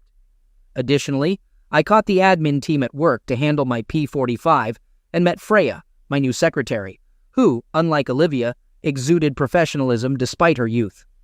Returning to my empty flat, I brewed a cup of tea with a kettle borrowed from home. I unpacked and ordered pizza for dinner. Checking my old phone, I found it disconnected. A smirk crossed my lips, knowing Holly was now phoneless too, affording the girls some respite before my inevitable contact. Setting up my sleeping bag in the lounge, I awaited dinner. Furniture would arrive over the weekend, but for now, I relished the distance from Holly. Switching on my laptop, I accessed recordings from Jack Walker's office, revealing his affair with Olivia. After uploading the evidence, I made copies on USB sticks, addressing them to Jack's wife Margaret and Olivia's boyfriend Peter. I planned to mail them the next day. Lastly, I phoned my daughter Sophie to update her, cautioning against informing her mother of my whereabouts, which she hadn't done yet, given Holly's lack of communication means. Over the following week, I furnished my flat and began diverting customers from Walker Engineering to Sutton. Despite a few loyal to Jack, most preferred our offerings, leading to Walker's loss. I anticipated Jack's discovery of the reason for his business decline, but remained indifferent. With utilities cut off at my former home, Holly would realize my absence as she struggled with bills. Toby initiated the home sale process, backed by Sarah's enthusiasm, and by week's end, signs adorned the property. During this time, Ava contacted me, revealing Holly's relocation to her parents' home, where disapproval lingered over her infidelity. Holly seethed with rage toward me, which oddly gratified me, though I knew the saga wasn't over. By the weekend, Toby and Sarah hosted another successful dinner party, offering a moment of respite from my escape plan. Sunday brought promising news. After just a week on the market, I received 2 serious offers for £550,000, one of which I accepted immediately. Preparing for the completion, I arranged ISAs for the girls and investments, ensuring Toby was compensated and securing a portion in cash for my safety. Protecting myself remained a priority. As the week progressed, Toby's news that the sale could move swiftly filled me with delight. I promptly reached out to a removal company, tasking them with clearing out my former home. Meanwhile, the girls contacted their mother, who responded with heightened anger and threats. Assuring the girls that the turmoil would soon end, I offered them solace. On Tuesday morning, during a conversation with a new client who had recently met with Jack Walker to discuss a possible contract renewal, I learned of Walker Engineering's dire situation. The client revealed that due to a significant loss of projects, the company had to lay off 50% of its staff. Additionally, he informed me of Mrs. Walker's decision to divorce Jack over his infidelity. Despite this revelation, I felt no sympathy, my mind preoccupied with calculating commission checks. While I remained unaware of Olivia and her boyfriend's fate, I knew he had received my gift. Whether Mrs. Walker had received hers or not, the reason behind their impending divorce was undoubtedly clear. I pondered what Mrs. Walker's friends and family would think of her affair with an older man. In recognition of my efforts, I was rewarded with a brand new Land Rover Discovery HSE. Although I had contemplated treating myself beforehand, Robert and the executives were so pleased with my performance and the company's trajectory that they bestowed upon me the car, along with a substantial commission, surpassing £30,000. Gazing out of my office window at my new car, I was taken aback when a familiar Ford Focus pulled into the parking lot. I discovered the car belonged to Diane, Holly's mother. Anticipating an inevitable confrontation, I braced myself as my office phone rang. My secretary, Freya, informed me that there was a woman claiming to be my wife in the reception. I instructed her to tell the woman that I was in a meeting and that I would be down in an hour. 3 hours later, I glanced out the window to find her still waiting. With a sigh, I decided to leave for the night, prepared to confront her if necessary, or simply drive past if she didn't spot me. Exiting through a side door, I headed toward my car. As I was about to get in, I heard tires screech, and before I knew it, she had blocked me in with her car. Stepping out, she stormed toward me with fury evident in her disheveled appearance. Clearly distressed and clad in worn-out clothes that appeared to be her sister's, her unkempt hair added to her disarray. "You damn idiot!" she screamed, attempting to slap me but missing her mark. Fueled by rage, she demanded retribution. Urging her to calm down, I invited her to sit in the car with me. Surprised by the sight of the new car, she expressed her financial struggles and pleaded for my return. I informed her that since I couldn't fulfill her needs and didn't match up to her younger lovers, I felt redundant in her life. She then pleaded for me to come home, expressing a desire to move past the situation and forgiving me. I couldn't believe my ears and asked if she was kidding. She affirmed that she forgave me for wrecking her things and her life. Questioning her forgiveness, I pointed out the open cheating, disrespect, and her nerve to claim forgiveness. I stated firmly that I would never be with her again, and coldly suggested she go be with one of her lovers. She mentioned that her friends treated her differently now that they were separated, and their husbands questioned their fidelity. While acknowledging some responsibility for her misfortunes, I still sympathized with her. She admitted to facing consequences for her actions, having squandered a good life due to greed and disrespect.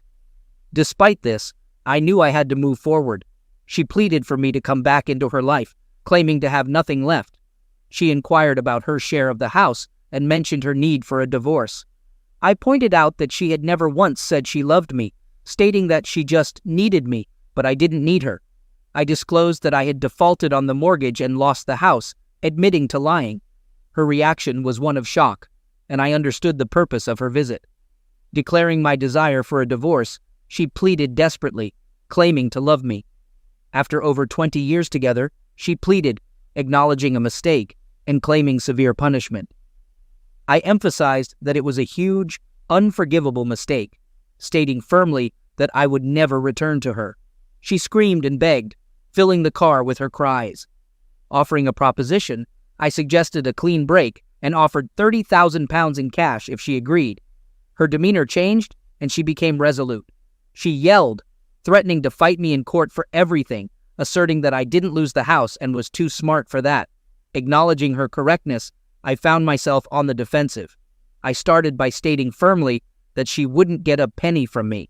She squared up to me, and I explained that I would fight her for everything and more. I asserted that she had no money, and I would move my assets around to make it difficult for her to track them down. I warned her that by the time her lawyer found anything, the bill would wipe out any gain. I gave her a choice to take the money offered or face the consequences of a legal battle, never breaking eye contact. She exclaimed angrily, expressing love and accusing me of mistreatment. She continued, stating that thanks to her, our girls would thrive, contrasting their future virtues with her perceived shortcomings. I told her to take the money and get out of my life, and she spat back, agreeing to take the money and proceed with the divorce.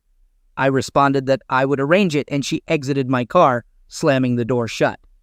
Moments later, she sped away from the car park. The following day, I initiated divorce proceedings, citing infidelity as the grounds. A week later, I arranged a meeting with Holly at the girls' apartment. Despite the completed sale of my house, I postponed investing until the papers were signed. Maintaining civility in front of the girls proved challenging. I handed Holly the cash, and she proceeded to sign the papers. After bidding farewell to the girls and wishing Holly luck, I prepared to leave. Holly suddenly burst into tears, though I sensed it might have been more for the girls' benefit. Sophie and Ava exchanged knowing glances. Ava mentioned seeing me next weekend, referring to the Coldplay concert they were excited about. I returned to the room, where Holly continued to sob, unnoticed by the others. Suddenly, I realized what Ava meant about the concert. Sophie inquired about our plans, and I mentioned checking with Amy and letting them know during the week before departing. Ignoring Holly's shouting as I left, I closed the door behind me.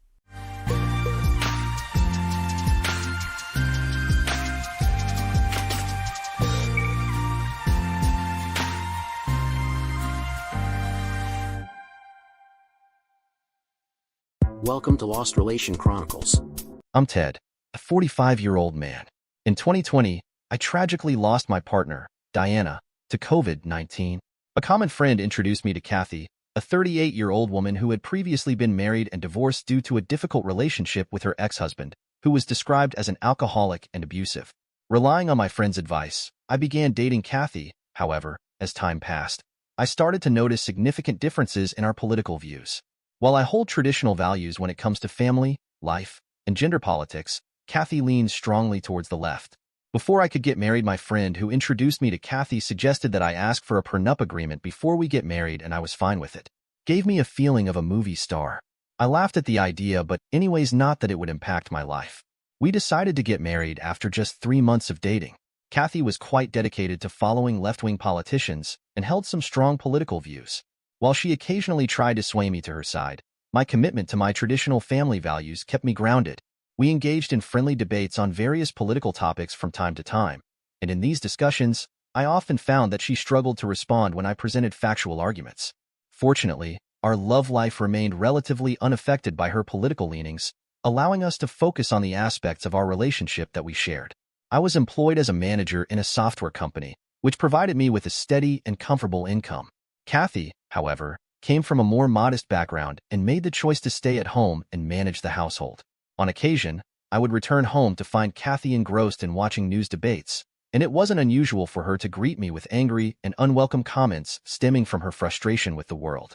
These instances added another layer of complexity to our relationship, as our differing political views and her emotional reactions to world events created tension in our household. As 2 more years passed, I believed that we were living our lives and enjoying marital bliss. However, there were significant developments that I failed to mention. Kathy's left-leaning political views had only intensified over time.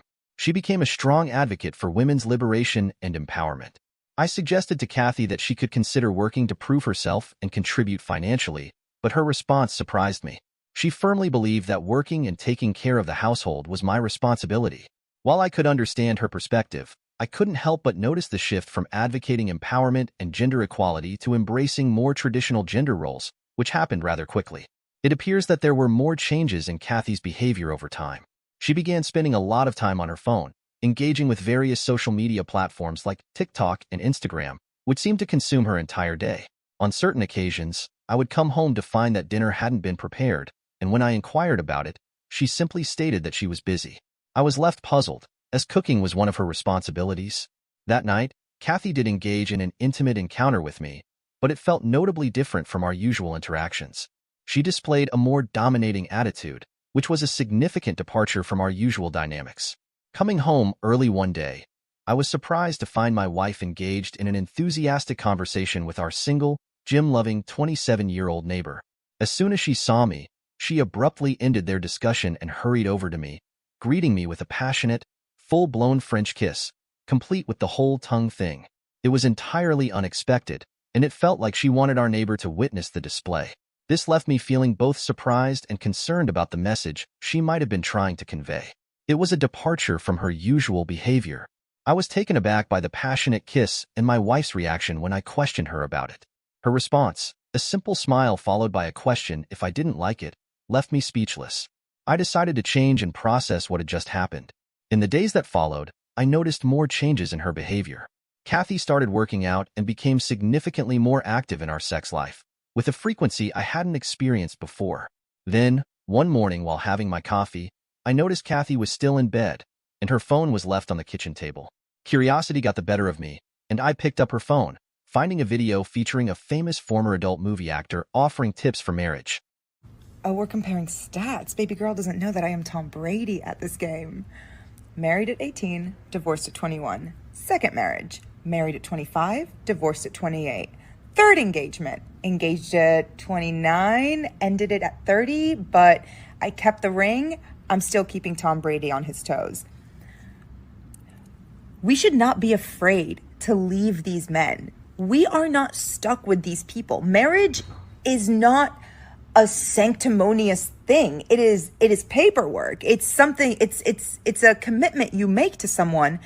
But if you feel like you're not getting anything from that commitment and you're trying, you gotta go. You gotta go. You have to go.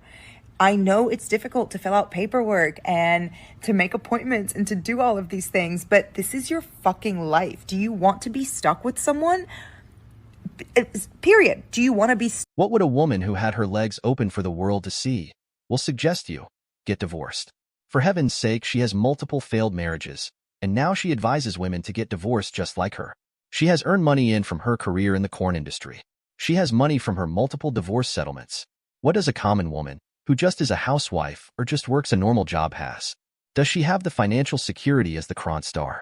I was disgusted and wanted to talk to my wife. I decided to go to work and have this discussion with my wife tonight. So, I got dressed and left for work. In the office I could not work, and I wanted to quickly return home. So I asked my boss for a day off and quickly left. I reached home, and as I was walking towards my front door, I found it open and I walked in, and I could hear moans coming from my bedroom, and my heart started beating fast, and I was not sure what is going on.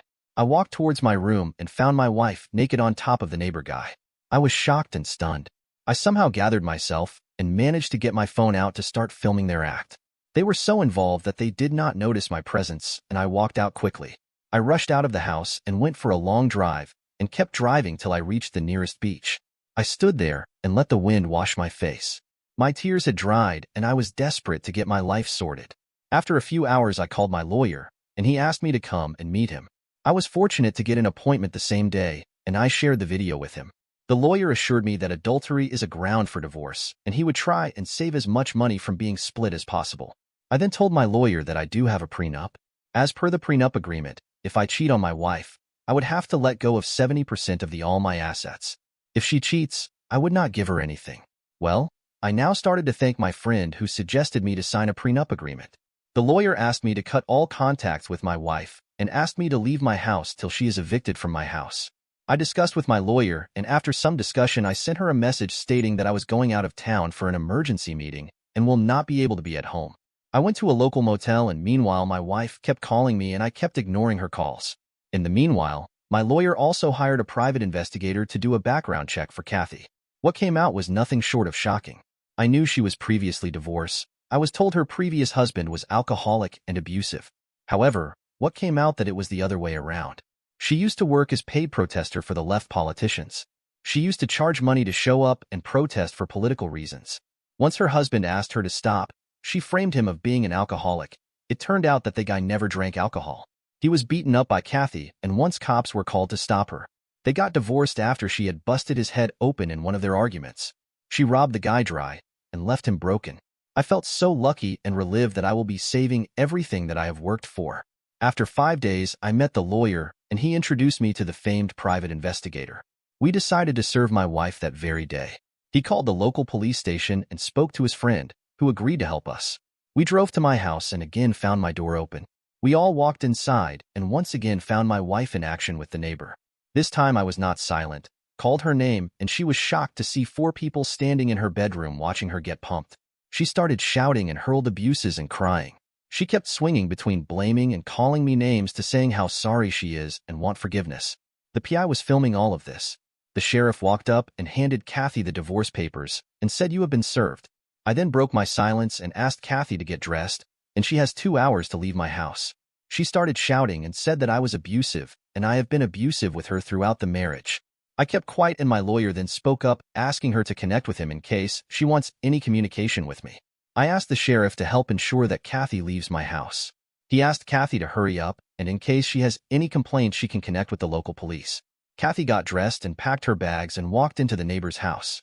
I slept in the guest room that night and next day sold my marital bed. I felt disgusted to use it anymore. I threw out some of Kathy's stuff in the garbage. I waited for the divorce proceedings to start. I got a call from my office asking me to go on a leave as there is a video going around where a woman is saying that I am an abusive man. I knew what is going on. Kathy wants to finish my reputation. If there is one thing a man loves apart from his family, it is his reputation. I was now going to fight back. A few days later, in the court, Kathy came up with all sorts of complaints that I used to physically assault her and torture her mentally. She stated that I hit her on multiple occasions, and once it was so bad that she had to be hospitalized. Kathy was once hospitalized.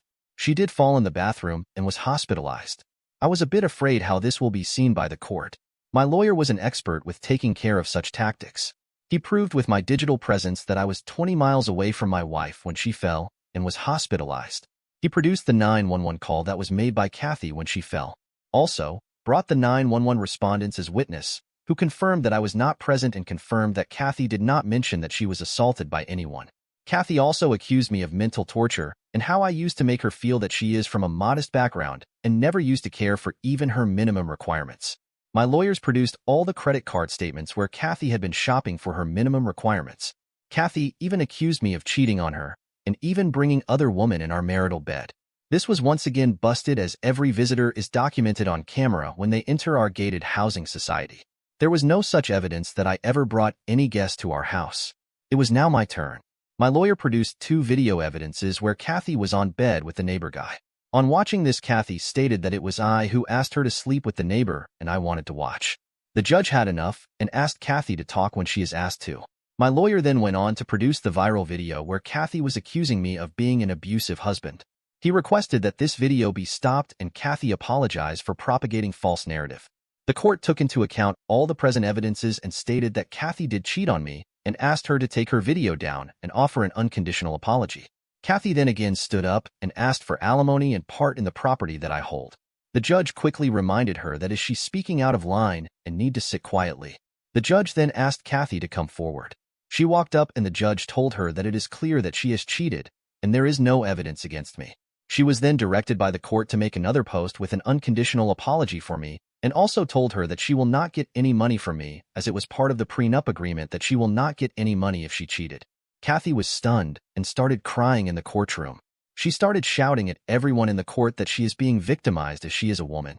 When the judge asked her to be quiet, she screamed. Exactly like the weird leftist women who scream when they don't have anything logical to say. She was quickly taken into custody by the cops and taken out of the court. I was granted my divorce, and the judge empathized with me, stating that we have seen good men losing their livelihood because of women like Kathy.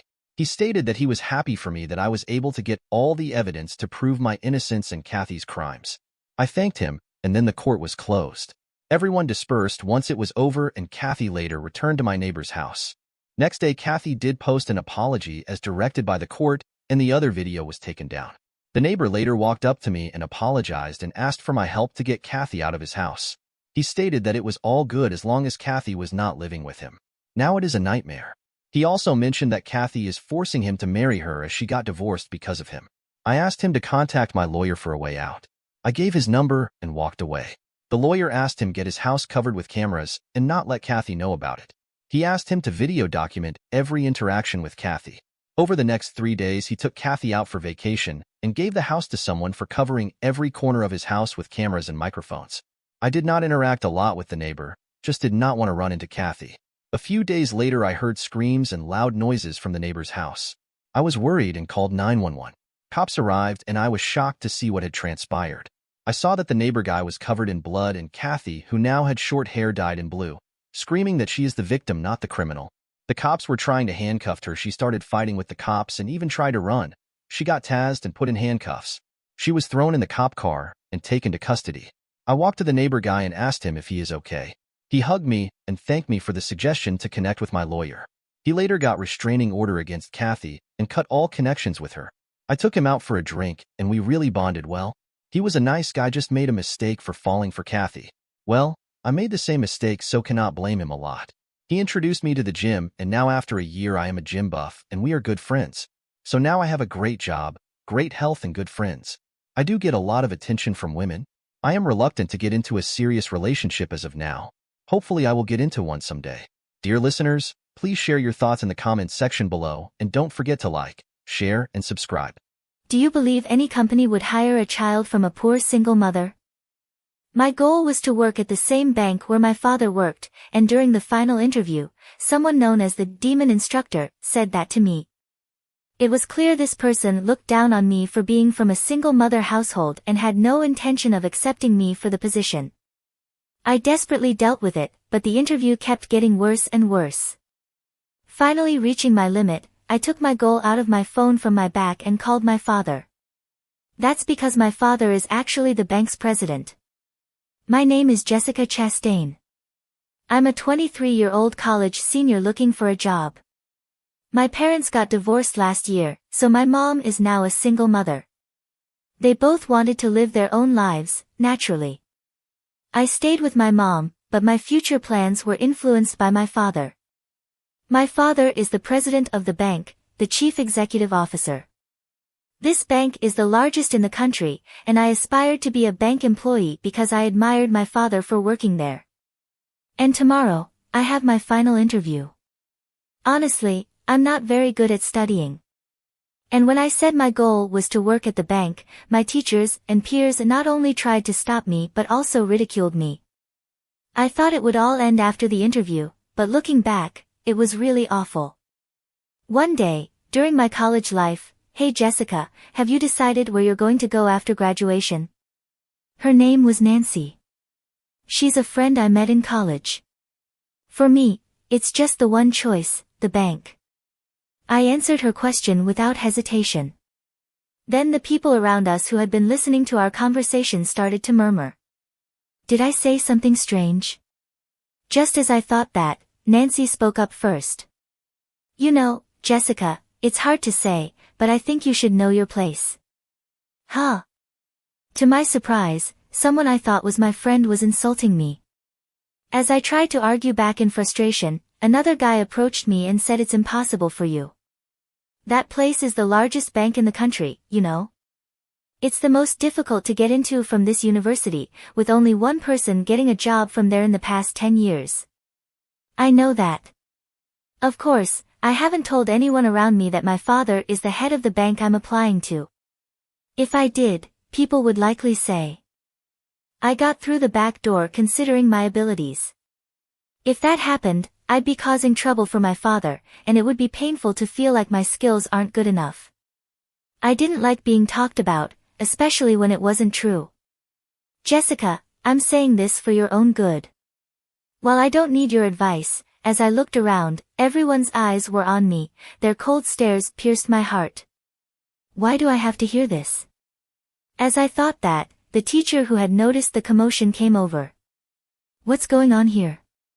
The boy from earlier answered, Chastain says she wants to work at North Trust Bank. At that, the teacher's face also tensed up, and then she said something unthinkable. Are you taking society for granted? Even the teacher, who was supposed to be on the student's side, denied my dream. There was no one there to stand up for me. Well, if I want to go there, what's wrong with that? Of course, I objected. But the teacher piled on more. You're naive. My father is an interviewer for North Trust Bank. They say he's a demon interviewer. The teacher's surname was Thomas, a 29-year-old woman, so if I encountered an interviewer with the same surname Thomas, it would likely be her father, a demon interviewer. You say? Yes, that's right. My father doesn't like new talent. He says it's good enough if he interviews 100 people and hires 2. That's what it was at the Sun Plaza branch. And you're from a single-mother household, right? I wondered why she would ask that, but I honestly answered yes. Then the teacher showed his sinister smile. At that time, I had no way of knowing the reason for her smile. The argument ended with the bell signaling the start of class. But from that moment on, the way people looked at me grew colder. My friends, starting with Nancy whom I thought was my friend, and my classmates who attended classes with me, distanced themselves. For me, it was as if they didn't want to associate with a fool. Their reactions became worse with each exam I passed. The North Trust Bank exam process had 4 stages. The first stage was a written test, the second and third stages were interviews by people from the head office. In the fourth and final stage, interviews were conducted by the person in charge of hiring for the desired work area and the head office hiring manager. In other words, it was an interview with the highest-ranking hiring manager. By the way, I wanted to work at the bank at the Sun Plaza, and I had managed to pass the third stage. Why, how did you pass the third stage? Even those who had looked down on me were now surprised and anxious about my progress. That's because most of them had failed their desired company's second stage interviews. It had been 3 months since the job hunting season began. In my class alone, there were no confirmed hires. The atmosphere was filled with panic, envy, and jealousy. Perhaps I could be the first one to get a job offer. Those who had been so arrogant now ostracized me even more due to their pride. However, I got used to that life at university and decided to focus only on myself. My motivation was solely to get an offer from North Trust Bank, my mind was only on that. But then one day, Teacher Thomas started attacking me in front of everyone after class. All right, everyone, listen up, the teacher shouted to everyone who was preparing to leave. At her voice, everyone turned around and stopped what they were doing.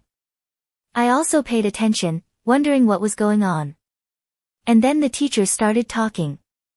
This time, Jessica Chastain has cleared the 3rd round of North Trust Bank's exams. The atmosphere around us suddenly became heavy. However, with the next statement, everyone around me seemed to catch their breath. But it seems she'll fail the 4th round, huh? What do you mean? I muttered involuntarily. Seeing my reaction, the teacher twisted her face into a sneer. The reason is the interviewer for the 4th round has been decided to be my father, the demon instructor Thomas. Oh, the surroundings erupted in surprise and cheers. Serves you right.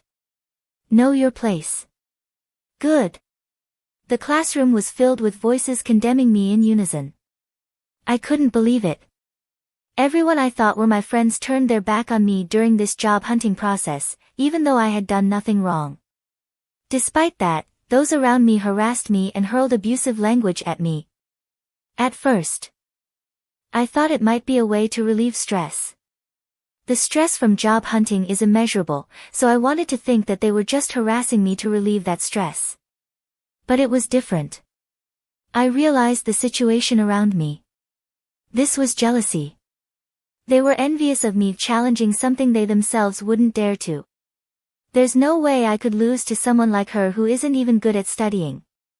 There is no way someone like her could get into North Trust Bank. If she can make it, then so can I. If Chastain is going, I should have tried as well.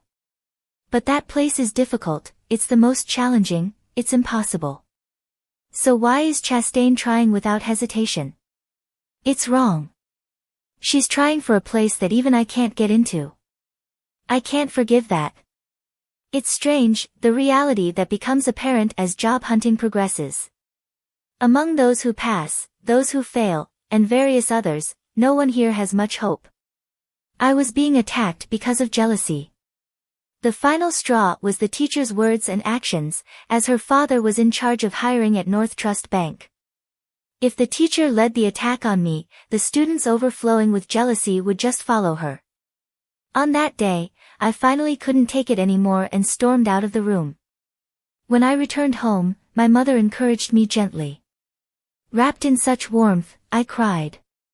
I took a break from university for a while, and before I knew it, the day of the final interview had come.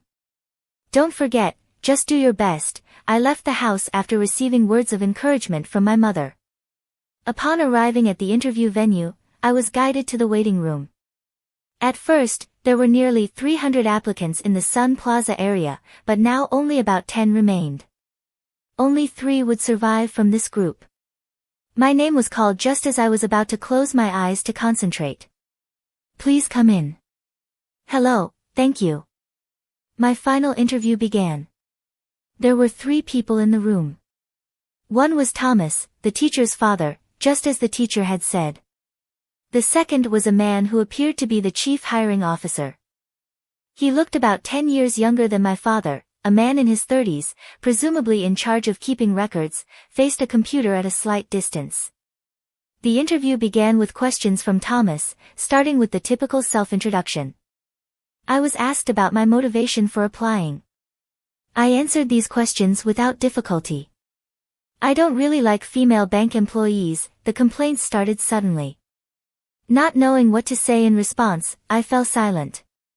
Thomas continued, because you know, they have quiet voices, are physically weak, and many think they can please people just by serving tea. I realized this man must be the type to mistreat his subordinates, and this would be a stressful interview from here on.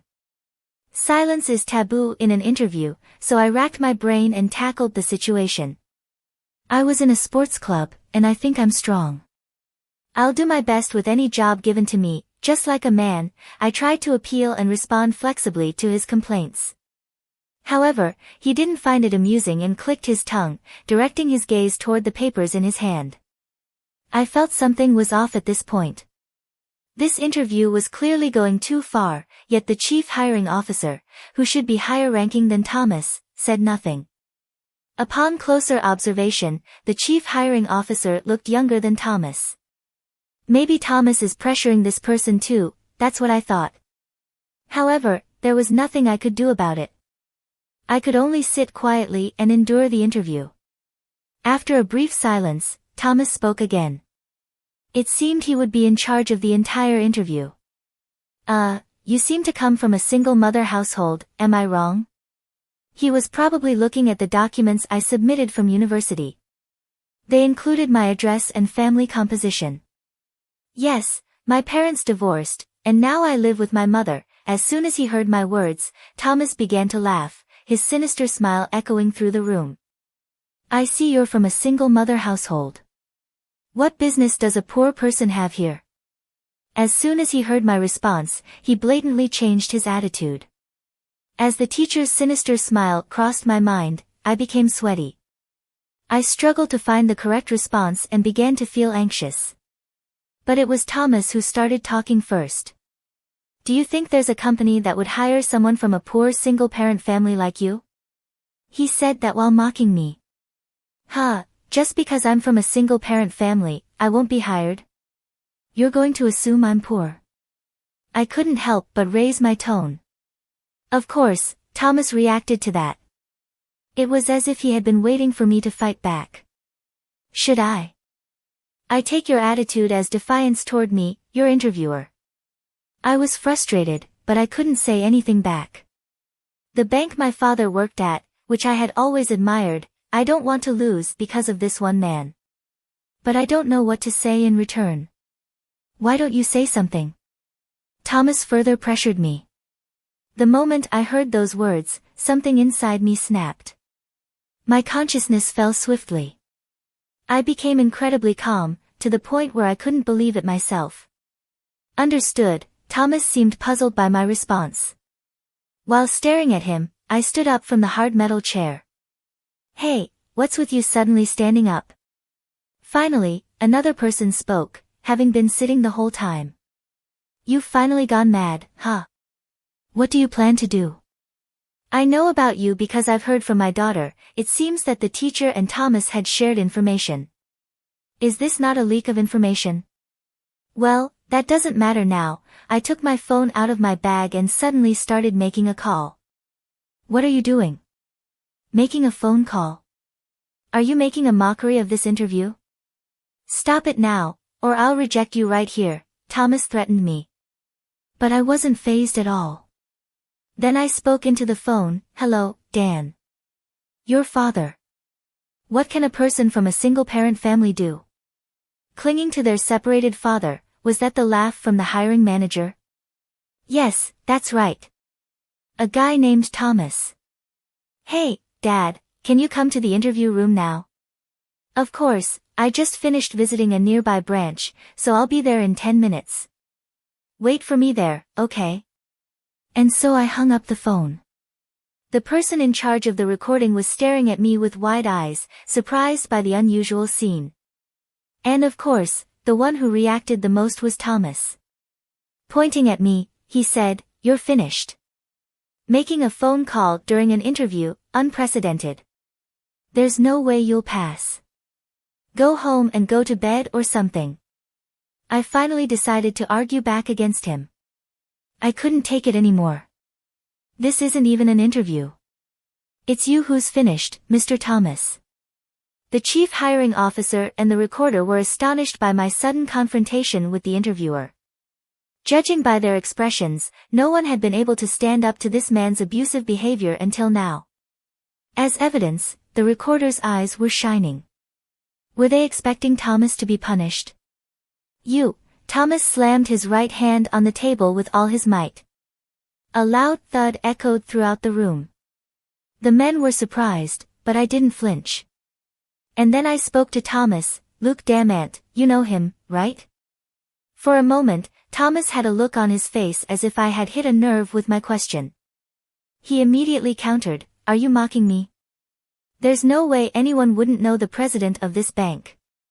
To Thomas, who was confidently showing off his composure, I added some more words. So if my last name was Damant until recently, would you think it's a coincidence?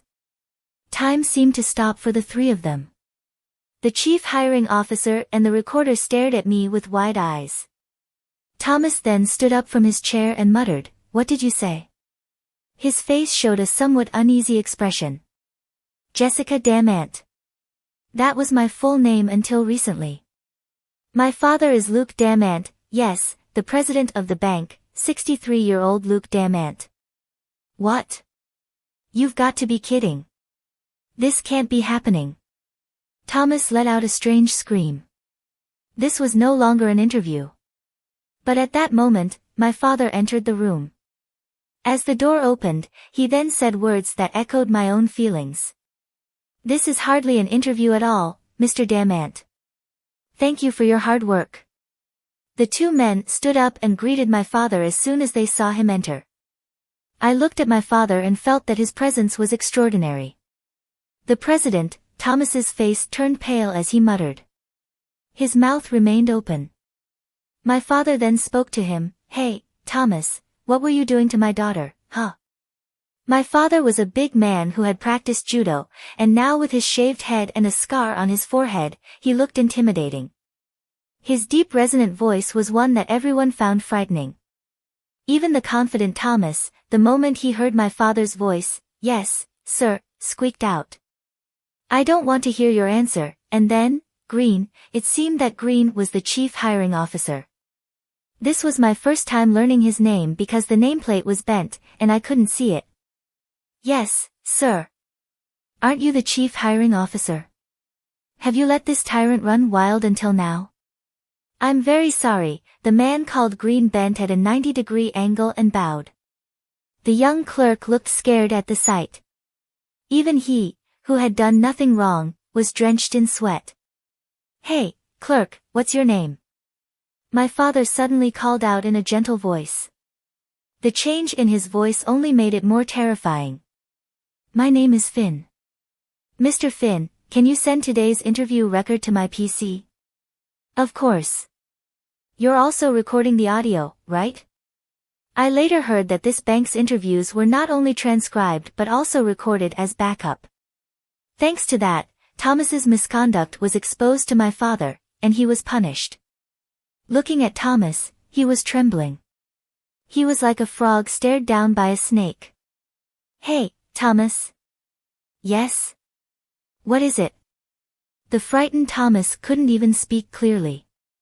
He was a completely different person from earlier. "Apologize to my daughter." "It's not because she's my daughter, okay? You've trampled on the feelings of young people who want to join this bank." At my father's words, Thomas bowed deeply and apologized. "Sorry, but I couldn't forgive him even after seeing that." "Dad, I can't forgive him," when I murmured that, weakly. "Of course," my father said, walking up to Thomas. It looked like a lion about to hunt a small animal. "Thomas, do you know what will happen to you if you do something like this?" My father pressured him. Thomas was frozen. "You didn't just do this to my daughter, right? We'll see later in the records." "But how many victims have you had besides her?" No one could intervene in this interrogation-like scene. Even I, his daughter, could barely watch in silence, feeling disgusted. Thomas began to speak to my father, sweat pouring down his face. "At least over 100 people," I was shocked to hear that he had done the same thing to more than 100 people. Furthermore, the fact that he was left unchecked made me doubt the hiring practices of this company. I felt distrustful, even though it was my father's company. "Hey, Green," my father said, "yes, I'm busy with overseas projects, so I trusted you and left the hiring to you." "Well, this is my mistake in choosing people.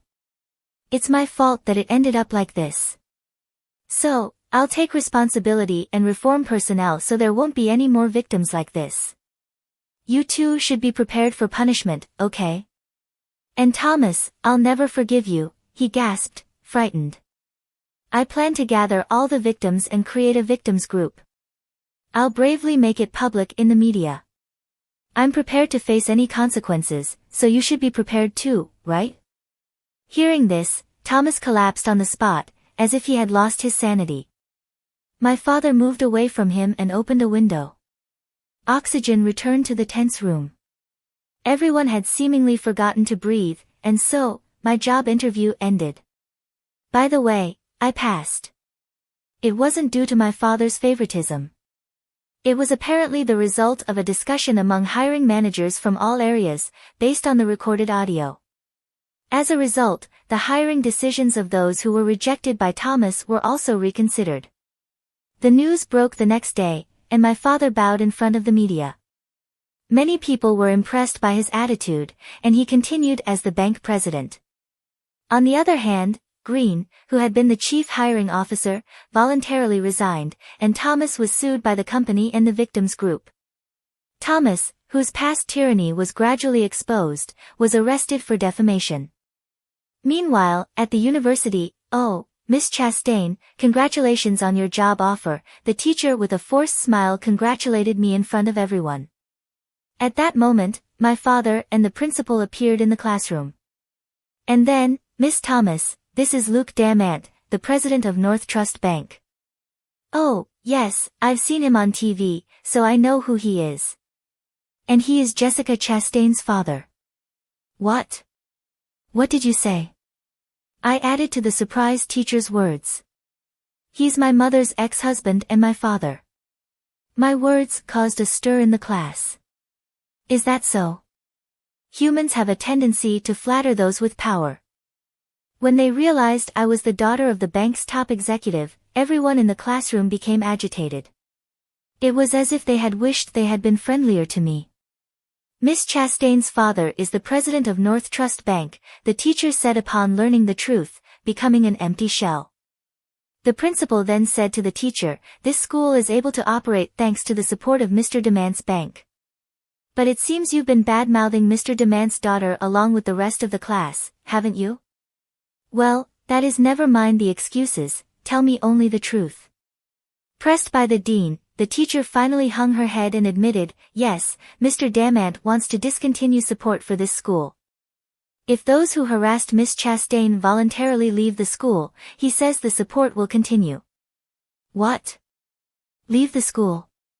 If you decide to stay, we intend to charge you the entire amount of the discontinued support. Naturally, I don't think you can afford it. So, what will you do?" The choice was clear to me as I listened. The teachers seemed to understand as well and ultimately resigned from the school, effective immediately. As they left, they apologized to me, but their voices were so quiet that I couldn't make it out. In the end, more than half of the classmates who had attacked me together withdrew voluntarily from the school. When my father said those who don't come forward before my daughter names the culprits will be considered for legal action, one by one they confessed. Given the power on display, it was a natural outcome. Ultimately, those people escaped legal action, but their enrollment in the university was not recognized. With my father's help, I secured a job offer, and my path after graduation was set. All that's left is to do my best for the remainder of my college life. My life is just beginning. I vowed in my heart to do my best to someday become an exemplary banker like my father.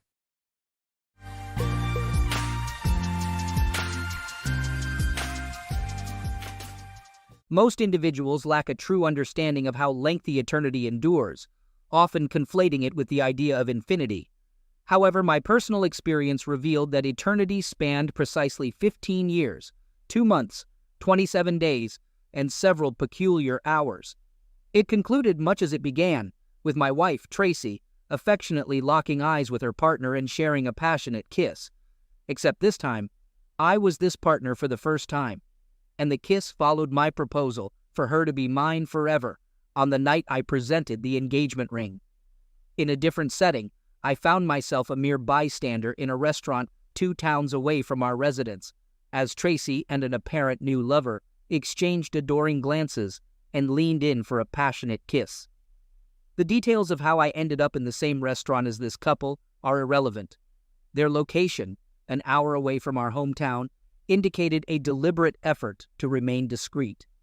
Initially curious, my emotions swiftly shifted from curiosity to shock, disgust, and anger. As the scene unfolded before me, I briefly entertained the thought of confronting them physically. However, I was always taught never to smack a woman, so I sat there in complete astonishment. Since they focused solely on each other, feeling secure that no one who knew them would see, they leisurely enjoyed their meal, occasionally engaging in a kissing game. I ate slowly, had dessert, and observed them throughout. My emotions fluctuated between rage and helplessness. Upon finishing their meal, they stood up, held hands, and left. Seated there in silent rage, I felt like the most ignorant fool. I had been married to Tracy for over 14 years, with 2 exclusive years preceding that. Yet, I never suspected she was switching both ways. She never showed interest in another woman, never dropping hints in any conversation we ever had. I erroneously believed I knew her inside and out, anticipating growing old together. The revelation of her switch-hitting paled in comparison to the anger I felt at her apparent infidelity, regardless of the gender of her partner. She had redirected her love, betraying the commitment we made many years ago. When she accepted my ring, it signified an enduring eternity, seemingly timeless. Who would have thought that some eternities have an expiration date? Settling the bill, I entered the car and drove home slowly. I had much to contemplate. Tracy did not anticipate my early return after the trip, but fortunately, I resolved all issues ahead of schedule. Hence, I headed home on Friday evening instead of Saturday afternoon as initially planned. I had been away since Monday morning, and apart from missing Tracy and the kids, the absence of closeness for more than 3 consecutive days left me with pent-up energy that needed release, at least until I witnessed what unfolded in the restaurant. I was an hour away from our hometown and could have easily driven straight through. However, since I was ahead of schedule, I opted to go out to dinner for a break from driving, and the rest, as they say, is history. Our kids are 12 and 10, old enough to be left alone for the evening if Tracy wanted to go out, which I had no issue with. However, I wondered if they were aware of the situation, since neither had mentioned anything different. Perhaps they were as in the dark as I was, I thought. Regardless, I knew they wouldn't be pleased with what happened next. On the way home, I engaged in the usual self-analysis. What did I do wrong? How long did it last? Etc. At least I didn't have to worry about her lover having a larger manhood than me. Chuckling, I'm talking about myself. Gallows humor. I walked in the door at 9, and Tracy still wasn't home. My daughters Lisa, 12, and Ariel, 10, greeted me happily, but I watched without truly seeing them, nervous and doubtful that I would be home early. The same couldn't be said for Tracy. When Tracy entered about 2 hours later, she must have noticed my car in the garage and freshened up a bit. I observed a shift in her demeanor, appearing less content than in our previous encounters. She inquired about my unexpected presence, expressing concern with her first words. I responded playfully, emphasizing her greeting. Tracy, with a slight twitch in her forehead, mentioned that if she had known I would be home early, she would have prepared a nice dinner. She went on to reveal that she had ordered pizza for the kids, and she and Kate had opted for wine and sandwiches downtown. Tracy, avoiding eye contact, asked if I remembered Kate from my office and if she had mentioned her before. Despite her dishonesty, I replied affirmatively. Tracy then proceeded to sarcastically recall Kate as a blonde with ample chest, remarking on the trail of admirers she left behind. I couldn't help but think that Tracy had the ability to assemble a football team merely by entering a room. This wasn't solely due to her captivating effect on married women. Kate, I mused to myself, possessed the allure of a goddess with her remarkable chest. She was about 26 years old and had started working at the insurance company where Tracy had worked the previous year. The two became instant friends, and apparently, somewhere down the line, at 39 years old, Tracy could still turn more than a few heads. She was also blonde, with a beautiful figure and curves in all the right places. She was only 10 pounds heavier than when we first met, but it was still a great package, and at least until recently, it was exclusively my package. Despite the worried expression on her face, Tracy acted calmly. As for me, I could barely stand on my feet, so I just told her that I was tired and was going to bed. She gave me a quick peck on the lips as I walked past her and headed up the stairs. Perhaps I was mistaken, but I was almost sure that I felt the taste of love-making games on her lips. I went to bed but did not fall asleep. The kids went to bed before me, so when I heard a quiet conversation a few minutes later, I realized Tracy was talking to Kate on the phone. It was a short conversation, and a few minutes later, I heard Tracy getting into the shower in our master bathroom. Either I scared her so much that she quit the game and wasn't as careful as before, or she thought I was dreaming and wouldn't find out about it. My heart sank even lower. Between kid stuff and housework, I didn't have to interact with Tracy too much for the rest of the weekend. She wanted to have a family dinner on Saturday night, but I said I wasn't in the mood and just left the room, effectively ending the conversation. She must have known something was up because I'm rarely rude to her. On Monday morning at work, I requested a day off from my boss due to some personal issues I was facing. Having gone through a divorce about 10 years ago and remarried 5 years ago, John, my boss, had some understanding that something was amiss in the Mason family. Considering the success of my sales trip the previous week, he didn't hesitate when I asked for time off. As I prepared to leave his office, he handed me his business card, revealing it to be that of his divorce lawyer. He conveyed his regret, expressing sorrow for the unexpected turn in my relationship with Tracy. I acknowledged his sentiment, stating that I, too, had envisioned a lasting connection with Tracy. Acting on my boss's suggestion, I sought legal advice 2 days later. Despite my lawyer's potential for a more professional approach, She displayed genuine concern for my emotions and offered gentle guidance. She seemed surprised when I decided against hiring a private investigator to gather concrete evidence of Tracy's infidelity. I detected understanding in her gaze as she pointed out that, in a no-fault state, such evidence might not carry much weight. The primary concern, she noted, could revolve around potential challenges with visitation rights, although she expressed confidence that this would likely not be a significant issue, no matter how hard I tried. Being around Tracy and the girls at home was something I couldn't handle. Tracy likely sensed this, given our minimal communication. I believe the girls sensed something was amiss by our unusual quietness. I gave Tracy numerous chances to talk, but she never seized the opportunity. The situation escalated when Tracy was served at work the following week. Call it petty if you will, but I wanted Tracy to experience even a fraction of the pain I felt. I presume she was served around 11:03 a.m. because my phone started ringing incessantly at 11:05. I ignored all 15 calls from her and several from unfamiliar numbers, suspecting she might be using friends' phones to contact me. Surprisingly, I felt a surge of energy for the first time since discovering her with Kate, and I was having a surprisingly good day. Tracy's car was already in the garage when I arrived at 5:30. She wasted no time acknowledging her presence, expressing her anger about being served in front of friends and colleagues. I remained silent until entering the house and putting down my things. The girls were in the living room, engrossed in what seemed to be a movie on the big screen. I calmly stated that I wanted to ensure she was served alongside her mistress for her own comfort. Tracy's anger disappeared, replaced by tears. I retorted, questioning her knowledge about Kate and remarking on the lack of caution in their actions. I asked her two things: how long and when she had planned to tell me. She responded, admitting it had been about 6 months and insisting they were planning to inform me soon. In less than 30 seconds, Tracy's demeanor shifted from venomous to defeated. She stumbled to the kitchen table and sat down. I walked over to the drinks cabinet, grabbed a bottle of Buffalo Trace bourbon, poured myself a double, and sat across from her. If looks could homicide, she would have perished within the first 2 seconds. I observed her, and she couldn't tear her eyes away from the table. Quietly, I asked how I couldn't have known about her switch hitting after all this time. She responded that she, too, had only recently discovered it about herself.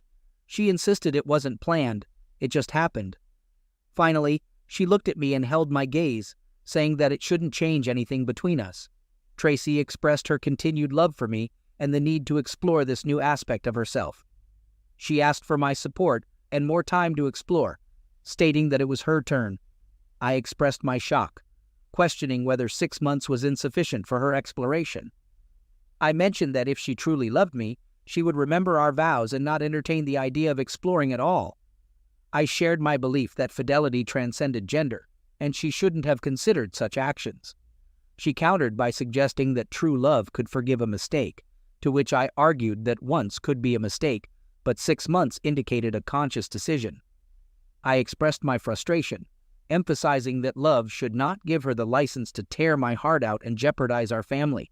I asserted that her actions had nothing to do with gender, labeling her self-centered. She retorted, insisting that it had a lot to do with girls, and accused me of being a complainer. I confronted her, accusing her of turning into a piece of garbage before my eyes, and challenged her love for me, claiming she now loved me like a pet rather than a man. I accused her of being in love with the other woman, pointing out that I had fallen to second place. When she denied it, I yelled at her to stop, asserting that I knew what I saw and knew her better than anyone else. She looked guilty, and it dawned on her that I had seen them together. Despite her quick attempt to salvage the situation, I argued that it didn't change the fact that she loved someone else instead of me. I expressed the sentiment that everything might have been different if it were another man. At least then, I could confront him. She asked if we could be civil, to which I responded uncertainly, acknowledging the painful truth that she had fallen in love with a woman who had become her mistress, ultimately stealing my wife. A few months later, I learned that the children knew nothing about Tracy's affair. They thought that Aunt Kate was just a close friend of Mom's. They had both seen the occasional quick kiss and gentle touch. But since Aunt Kate wasn't a man, they didn't think there was anything inappropriate. I found out about this one night when the kids and I went out to dinner, and the kids mentioned that Kate had been spending more time in the house since I moved in. They seemed to have figured out that Aunt Kate was one of the reasons Tracy and I were getting a divorce. Since we live in a no-fault divorce state, our finances were pretty much split down the middle. I had to pay her child support. She got the house until the kids went to college, and of course, I had to pay child support. I moved into an apartment about 15 minutes from my old home. I was completely crushed. Tracy and I kept in touch through the girls. They were involved in all sorts of activities, both in and out of school, and Tracy and I tried our best to show them that we were going to support them as much as possible. I don't know why, but Tracy fought hard with the divorce, and it dragged on for a year before we finally did it. I was polite, nothing more, when I ran into Tracy and Kate at my daughter's parties. As for family events, I was always invited, but knowing that Tracy would be there, I apologized and escaped for forgiveness. I know I was giving up some wonderful family memories, but it took everything I had to keep my composure when she and Kate were around. I did a solo day for the kids to give them birthday and Christmas gifts. As you might expect, each of us retained the friends we had before we got married. Almost all the friends we made after we got married stayed with Tracy. As one of the husbands explained to me, many of them felt awkward around me, given that I had lost my wife to a woman. The consensus seemed to be that I somehow deserved it, and several of our married women friends almost made just that claim. I let them go without a fight because, as the old saying goes, you learn who your real friends are under adverse conditions. By my own choice, I didn't date much for the next few years. My heart certainly wasn't ready for this, and I didn't need much communication. After a year of being alone, I went to the local animal shelter and adopted a German Shepherd who was probably about 3 years old. I actually went to the shelter and asked them to show me the 3 dogs that had been there the longest. The one I chose had been there since he was a frisky puppy, but after being rejected repeatedly, he turned into a quiet, reclusive animal with the saddest pair of eyes I've ever seen on an animal. I felt like we were soulmates because we were both rejected. The dog's name was Bob. Not some cute animal name or something named after a cute Disney character, just Bob. Bob caught me, and I caught Bob. The first thing he did when I brought him into my apartment after sniffing around was to climb onto the couch next to me and curl up next to me. He was good with the girls when I had them over on the weekends, but I think Bob liked it best when it was just us guys. He loved to walk or ride with me, and we could talk about almost any topic. Admittedly, Bob was mostly silent during these conversations, but I knew from the look on his face and ears that he was paying attention to everything I said. A few years later, my oldest daughter, Lisa, met a guy from Boston in college and got married. Since I was doing pretty well in my engineering career, I could afford to give her the wedding of her dreams. I couldn't have been more proud of her as I walked her down the aisle. But after the service, I earned a reprimand from her for ruining my one line. I realized this right during the rehearsal, but under the pressure of the real situation, my voice cracked. Coming to my senses, I responded to the question of who was marrying Tracy off with a simple I, instead of the correct, her mother and I. I admitted to almost choking on my words. Taking my seat in the front row beside Tracy, she leaned towards me and quietly remarked that it was disgusting, and I knew it. Kate, seated next to Tracy, leaned forward and audaciously glared at me. I discreetly told her to forget it with just my lips, checking if the pastor noticed our exchange. Wedding ceremonies always bring back memories for me, and at first, I looked back on my wedding day fondly. This memory lasted about 30 seconds before I mentally pictured Tracy and Kate together in the restaurant when I found out about them. When I awoke from my reverie, Tracy was looking at me sadly. She blushed and quickly looked away. I guess I wasn't the only one taking a walk down memory lane. Although I didn't try to watch, I noticed that Tracy and Kate seemed to be having a great time together with Lisa and her new husband Jerry and almost everyone else. It was then that I noticed I was one of the few single people over 50 in the room. Feeling sorry for myself, I went to the open bar and ordered a shot of 18-year-old Irish whiskey. Taking my glass, I sat down at my table and quietly patted myself on the back for hosting such a grand event. 3 years later, I was about to play the father of the bride again when my youngest, Ariel, had her beau walk her down the aisle. This time, I decided not to go it alone and finally made a concerted effort to meet people. Returning home from a 3-day trip out of state 3 weeks later, I stopped at a small bar restaurant about an hour from my apartment. Though I usually avoid such bars due to my dislike of country western music, they were advertising pork BBQ, so I had to stop. The food was great, and as the DJ started playing music around 8 p.m., I looked around in case there might be someone worth chatting with, so to speak.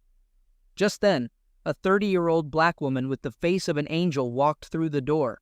She was absolutely gorgeous, and I wondered why an unmarried young black woman was at the bar at this time. On the other hand, there I was, the lonely old white guy. I knew she was probably too young for me, but damn it. I motioned to the bartender to put everything she drank on my tab. He told her that her drink was paid for and gestured in my direction. She walked over to my table to thank me, and I invited her to sit down. To my surprise, she sat down next to me and introduced herself as Jade. During a pleasant evening, she suggested going to her place, catching me off guard. Without hesitation, we headed towards the door when a man in a cowboy hat approached Jade and lightly kissed her cheek. I halted abruptly, and Jade reassured me, introducing him as her husband, Fred. She asked if he could join and have a look, to which Fred grinned and mentioned their involvement. I expressed my discomfort, stating there was something wrong with the situation and the messed-up generation. I raised my hands, signaling them to stop, and left alone to my car. In another attempt to find companionship, I turned to my church. Carrie, a 50-year-old divorcee with long black hair, 34B chest, long legs, and a big smile, and I got along well. After a few dates, we went back to my apartment, leading to closeness. However, during the encounter, she began muttering her ex-husband Jim's name. The situation escalated as she screamed it during subsequent climaxes. I stopped immediately, explaining that I wasn't Jim. In response, she expressed genuine anger and questioned why I had stopped. In silence, I drove her home, and needless to say, there was no fifth date. For my next dating venture, I invited a coworker over for an evening of food and dancing. Allison Webb, a vivacious 42-year-old divorcee who had separated from her husband almost 5 years ago, was a blonde with slightly larger chest and a bump than someone of average proportions.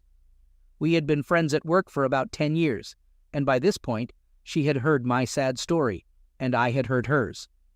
Our great evening turned into several wonderful evenings, and we genuinely enjoyed each other's company even before our first time being make love. Looking forward to a great time at the wedding, I invited Allison to be my date. She responded seriously, expressing uncertainty about accompanying me to my daughter's wedding, considering the family dynamics with my ex-wife.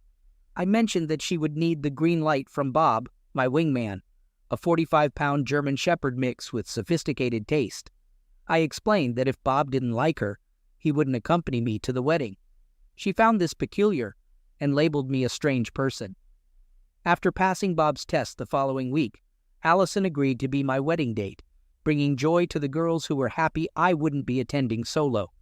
Tracy, however, appeared displeased with this arrangement, consistently giving me disgruntled looks. Since I didn't engage much with her, I disregarded her opinion. However, it bothered Allison, who sensed Tracy's dislike for her. At the rehearsal dinner, I found Tracy alone and finally confronted her, asking about her problem. Tracy responded with sarcasm, expressing disdain for Allison and questioning if I was now dating Girl Scouts. I noted that Tracy's jealousy didn't look good on her, reminding her that Allison, Tracy, and Kate were the same age. I playfully remarked that Tracy had traded me for a younger female version, and she responded with shy grace. A year later, Allison became my second wife, and life went on. Truthfully, I had completely forgotten that I was on the bone marrow registry when I got a call one day at work and was told that after 30 years, I was a match for someone.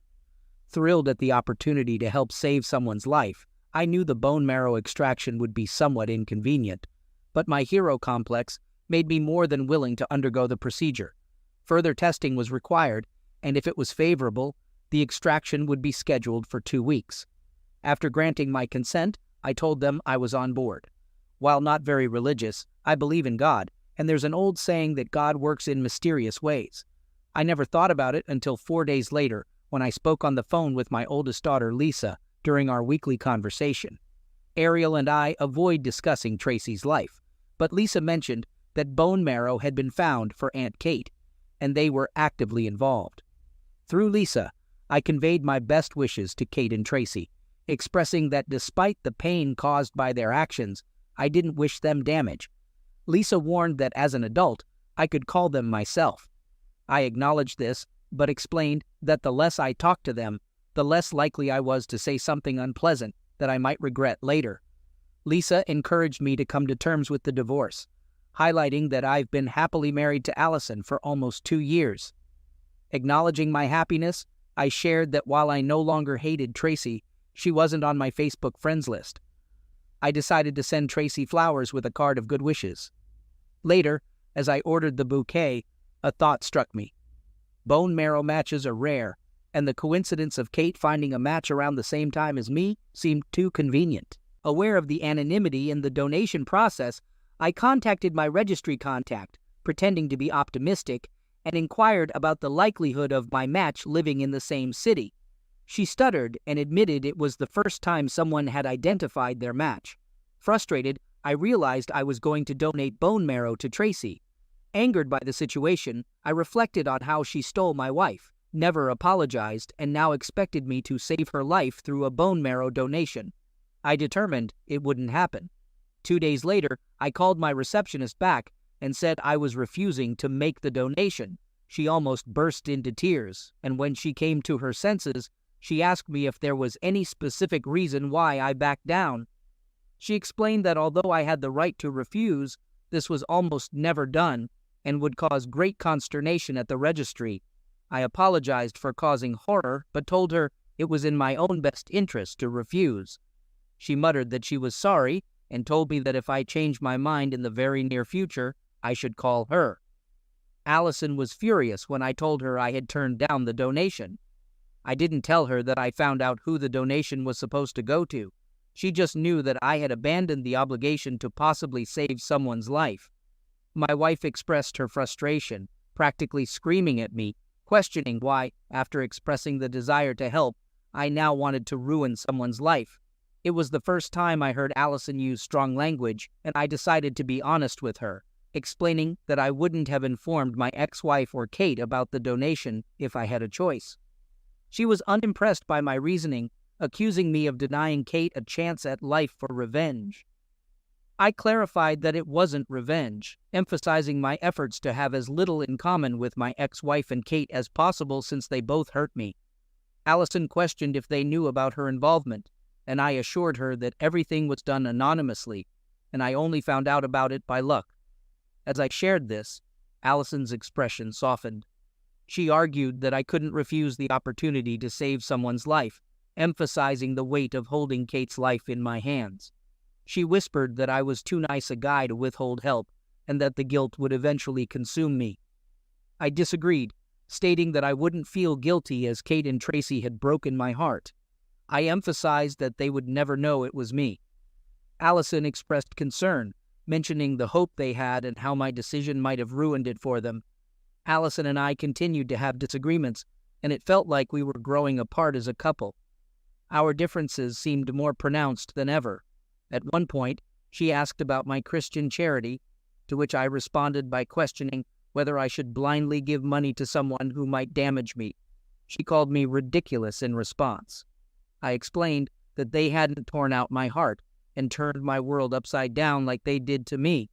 I expressed my reluctance to simply shrug off the pain and help them after 17 years. I reminded her that Tracy had been married to Kate longer than to her and suggested she deal with it. Allison insisted they had made a decision, and I replied quietly that they could live or not, indifferent to their fate. A few days later, on a Saturday afternoon, I left the room, informing Allison that I was going to the range to blow off some steam. She reminded me to be back before dinner as the girls were coming and didn't want me to smell like gunpowder, instructing me to take a shower before we ate. I knocked the living crap out of the target with 500 rounds from my 9mm Whitefish. I can't explain why, but shooting always relaxes me. I think it's because you have to really concentrate on what you're doing, and when you stop concentrating so hard, your body goes into a relaxed mode. At least that's my thought, and I stand by it. I definitely smelled like gunpowder when I got home. So when I got home, I quickly headed to the shower. I glanced at the dining table. There was set for 6 people, and from the smell, Allison was cooking a roast. She is a great cook, and I was hoping she would make these little brown potatoes instead of mashed potatoes. After taking a shower, I poured myself a glass of rye whiskey and brought Ellie a glass of wine. She seemed a little nervous, which I put down to her wanting the dinner to be perfect for the girls and their husbands. I kissed her on the lips. I was sitting in the living room reading on the computer when the door opened and the girls came in, not accompanied by their husbands, but by Tracy and a shabby-looking Kate. I wasn't happy to see any of them, and I shot Allison a glare as I stood up to greet everyone. I kissed both girls, but didn't say anything to my ex or Kate. I noticed that they greeted Allison with what could be called enthusiasm. There seemed to be a lot of whispering around. Not having been born yesterday, I immediately knew that Allison had orchestrated this little intervention. I was more inclined to think of it as an ambush, since apparently I was the only one unaware of the meeting. I thought about just taking my phone and leaving, but then I decided it was time for me to speak up. At first, however, I had to endure the excuse that it was just a nice meal with family and friends. Kate's illness was the main topic of conversation at the table, although I took no part in it. Sitting with what I thought was a thoughtful expression on my face, I suppose dinner and dessert were good. I really couldn't tell. Being the good host, I provided everyone with their afternoon drinks, and we moved into the living room. After a moment of silence, I decided it was time to express my thoughts. I questioned who would speak first: the woman who had betrayed my trust to arrange the meeting, the woman who had broken my heart years ago but now believed I owed her a favor, or perhaps the woman who had taken a married woman from her unsuspecting, loving husband and now needed help for a chance at life. As I made my statement, I looked at each face in turn, and none of the women could meet my gaze. Allison seemed excited when I called her name, and my eldest daughter, Lisa, took the initiative to speak. She acknowledged my lingering anger towards Mom and Aunt Kate, but criticized my refusal to donate bone marrow as childish and petty, stating it was beneath me. Lisa argued that seeking revenge by denying someone a chance at life was wrong, emphasizing that it involved a person's life, not a frivolous act like hitting someone with a whipped cake. I took a sip of rye whiskey and cleared my throat, shaking my head slightly. I expressed my anger and stated that every action in life has consequences. I noted that Tracy and Kate never expected such severe consequences, but were now trying to make their problem mine. I highlighted the unexpected opportunity to make a difference in the life of someone who had wronged me. Despite their belief that it was driven by revenge, I suggested it might also be a way for me to regain some self-respect. After all, how much self-respect could I have if I helped the man who stole my wife survive? And I don't think any of you even consider the fact that you think I should be easier on Kate because she's a woman. If her name was Carl and he was a 200-pound man, most of you would probably think that I would be right about what I do. But it doesn't matter to me that Kate is a woman. She's a wife-stealing cow. She knew what she was doing was wrong. Kate attempted to convey her feelings by staring intensely at the carpet. Seated beside her on the couch, Tracy reached over and gently squeezed Kate's hand. I asserted that my decision was not driven by revenge, but by hatred towards Kate. I expressed that I despised her, harboring no intention of assisting her in any situation. I highlighted my minimal communication with her during the 17 years she was with Tracy. Tracy sniffled, holding back tears, and questioned whether I hated her to the extent that I would deprive someone else of a chance to live. She appealed to my past love for her, suggesting that considering it a noble thing to do would be a matter of honor. I retorted, expressing skepticism about Tracy's notion of honor, calling her a fancy woman, and stating that she had no right to lecture me on what honor is. My volume level rose, and I tried my best not to tell them all, including Allison, to burn in hell and leave me alone. I took a couple of deep breaths, and Allison apparently decided that I wasn't angry enough with her. She quietly told me that I'm a good person and always do the right thing, emphasizing that retreating is wrong and that I would never be able to live with myself if I did that. Lisa interjected, reminding me that I taught Ariel and her to always do the right thing, even if it seems wrong. Acknowledging this, I asserted that my decision was for me, to avoid any regrets or loss of sleep. Kate suddenly exclaimed, pleading with me not to let her die. Despite acknowledging the offense I felt, she appealed to the grim reality of her situation, mentioning the slim chances of survival, unless I donated my bone marrow. Kate's eyes looked haunted. Asking me to help save her life must have been the hardest thing she's ever done. I looked deep into those haunted eyes. I did not feel the joy of confirming my decision, but I confirmed it. "No, that's all," I said. I didn't say the phrasey, "I'm sorry," because frankly, I wasn't sorry. I won't do anything in my power to help this woman. Kate took my answer better than Tracy, who burst into tears. Allison walked over to the couple to calm them down, and I heard her whisper, "I'll try. I'll talk to him." She was so caught up in the moment that Allison never realized that she had put our marriage in jeopardy. I will have to think long and hard about whether I can bridge the gap in our trust. I grabbed the car keys from the key ring where they were located. I walked out the door while 5 women cried. I didn't return for 3 days. I didn't answer any of the dozens of phone calls from Allison or the kids. The house was dark. I quickly looked around and decided that Allison had stopped somewhere else for the time being. A suitcase and some clothes were missing, but almost everything else was left untouched. I also grabbed my suitcase and packed a few things, taking most of my clothes and most of my belongings with me. I left my wedding ring in the middle of the kitchen table. 3 days later at work, I received an anonymous call that turned out to be Allison. She expressed disbelief that our relationship was ending because I refused to be what she considered the biggest idiot in the world. I responded by expressing my astonishment at being married to someone who had completely violated my trust. I suggested that both of us could fix the situation, and if anyone was seeking revenge, it wasn't me, but perhaps a higher power. I referenced the biblical saying, "Vengeance is mine, says the Lord." I criticized her for her actions, and remarked that she really sucked. Kate passed away 2 months after our official divorce, and I learned about it through the local newspaper obituary. I hadn't followed her case, and none of my daughters kept me informed. Despite the estrangement from my daughters after the confrontation, I stood firm in my belief and stance of not helping Kate, and neither I nor my girls backed down. My decision was the right one for me. I never lost a minute of sleep over not giving Kate my bone marrow. The people at the bone marrow registry were not very understanding of my individual situation and completely crossed me off the list. I was fine with this because the likelihood of me getting a second match was extremely unlikely. Bob was a bit moody and not exactly thrilled with any of the women I'd brought home over the past year or so. But that was okay, because at 62, I wasn't really looking for wife number 3. Somewhat surprisingly, I was still getting my share of good closeness. I learned that at that age, eligible women outnumbered eligible men about 4 to 1. And if her health was good, there was a good chance my girlfriend was ready for a roll in the hay for the evening. Of course, we couldn't frolic with too much youth. After all, neither of us wanted to break a hip. But more often than not, we both enjoyed a nice roll in the hay. I jokingly called my ladies my handsome old singletons. I hadn't spoken to anyone in my family for over 4 years. When my youngest Ariel called to tell me that Tracy had died a few days ago, she thought I should know and invited me to the funeral.